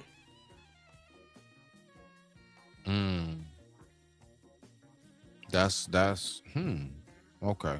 But see, It's now it doesn't want it to happen like that. Like right. he'll you know what I'm saying, he'll rather not go in there and kill all the cubs and stuff like that. But guess what? Because that's what I was gonna say. I have to go ahead and kill all the cubs because I'm trying to progress my side. And this what Jen was speaking on. This what she was how she was speaking on. You know, we don't want to do that, but in order for our race to survive and thrive, and you know what I'm saying, I gotta do what I gotta do. It's not really sacrifice. It's more of a sense of how we gonna progress, you know. But see, this is where I was at though. See, this is the question I was trying to get out, right? That I couldn't for dear life. Is that being the case, like, is there any way for us to accomplish that without the blood being shed? That's all I was asking. At least that's what I was attempting to ask. In my eyes, yeah, like, is there in any my way we eyes, can do that no. without that? Right. So basically, Yeah, in like, my eyes, no. we have Yeah, to. it has to. It has to. You know, and that's what I was speaking on. You know, like we can get to a sense where as though we can come to an agreement and stuff like that, but in the beginning it's got to have that initial conflict. It has to, because you're coming from one standpoint and I'm coming from another standpoint. We both agree solely on the standpoint that we're at, so we got to have that initial conflict. And rather it comes to physical, whether it comes to physical or whether it comes through peaceful, which is like treaties or something like that. You know, even if we take it to nature, like rams, bucks, moose, things of that, bulls, things of that nature, they clash horns. They and clash. antlers Yeah. in order to establish dominance. Right. Like they don't rub each other's fur together and see who's the softest. Right. Exactly, bruh. Exactly. Right. They gotta have that initial conflict first. Yeah. And once that initial conflict is over, then it comes to a resolution on, okay, all right, you know what? Let's have a treaty. It doesn't mean that we want to shed this blood, but it's necessary to shed the blood because we're not gonna settle nothing just by saying, oh, this is what I think. Oh, this is what I think. Well, this is what I think. Well, this is what I think. Well, this is what I. Right. We go Right. forever, keep going back and forth, back and forth, back and forth, back and forth. Nah, you got a point right there. Nah, that's what's up though. But what you got on your last thoughts about this and stuff? You know what I'm saying? Before we get up out of here, because yeah, that's all. I just wanted to talk about, like, you know, what do people think as far as, you know, if we were to achieve it, would we want it? And second, are we able to do it without shedding blood? And so my brother AC was like, no and no. So you know what I'm saying? I mean, it is what it is, man. It is what it is. Yeah, I mean, and Jen said the same thing. Right. Yeah, at the end of the day, it sounds good, but just knowing that we need to progress, it can't be that way. It can't be that, else we're all gonna just die off. You know what I'm saying? So we're gonna slowly die off one by one, and then somebody's gonna come up with an epiphany. Hey, we gotta change something here, and And I don't care if y'all like it or not, but this is this was gonna have to happen if we're gonna survive. So Yeah, I mean, you know, through ownership, you know what I'm saying? Yeah, Power somebody's all, and that's what I power meant. of attorney, all of that, heir Yeah, of the throne. Yeah. and that's what I meant by because somebody is always gonna want something. Yeah. Yeah, people don't want to just go extinct. You know what I'm saying? They want whether it's their race, their people, their religion, they want it to That's a survive. fact. Yeah. Yeah, that's a fact. So Yeah, that's nah, you what got I it. got. I appreciate you for coming up, AC, man. Much respect to you, my G. Already. You Shouts already out, Jen. Shouts it's out, all Jen. good, bro. Like that ain't, bro. It ain't shit, bro. That's she got upset. Okay, I talk to her probably sometime tomorrow. Some shit, bro. It's not a big deal. But anyway, let's go ahead and get up out of here. And with that being said, I digress. My mic is muted. Let's go ahead and just play a tune or two and get on up out of here. Let's go ahead and rock out. Let's see what we got. Oh. Cassie cool, truly fantastic type of individual, so incredible, unfettables, and I be jamming you, sir, on a regular, though. Told you so slow, he broke, we talking our neck. We be too slow to learn and too quick to disrespect. Take a check, get it back. Stack up a couple racks. I run into my more blood patient. Look for some help, but be still. Fuck your life, dead your time, dead your bell. I'm all about peace in my city, no, with no rain. Stay to myself, but extend to my people needing help. Hell yes, Michael, this is Smitty, this is Star, but you can call me CJ.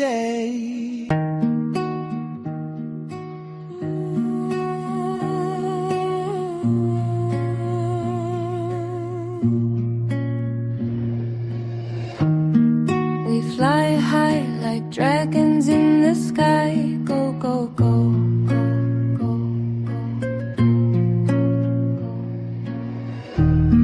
It's the main event. We fly high like satellites. Come fly with me like the wind beneath your wings. This elevation to the max, give me space. I'm in space, this calm, this is cool mix. And it's safe. Let's be real, keep it going, keep it fly. Let's get high off the life. We fly high like dragons in the sky. Go, go, go, go, go, go, go, go, go. We fly high like satellites. Come fly with me like the wind beneath your wing. Now let's let the choir sing, now let's let the choir sing. Oh.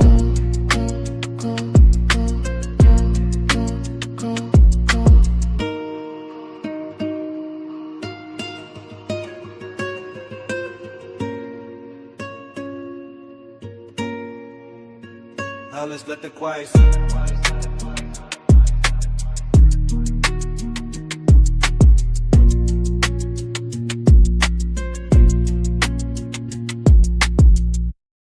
I digress. My mic is muted. My mic is muted. My mic is muted.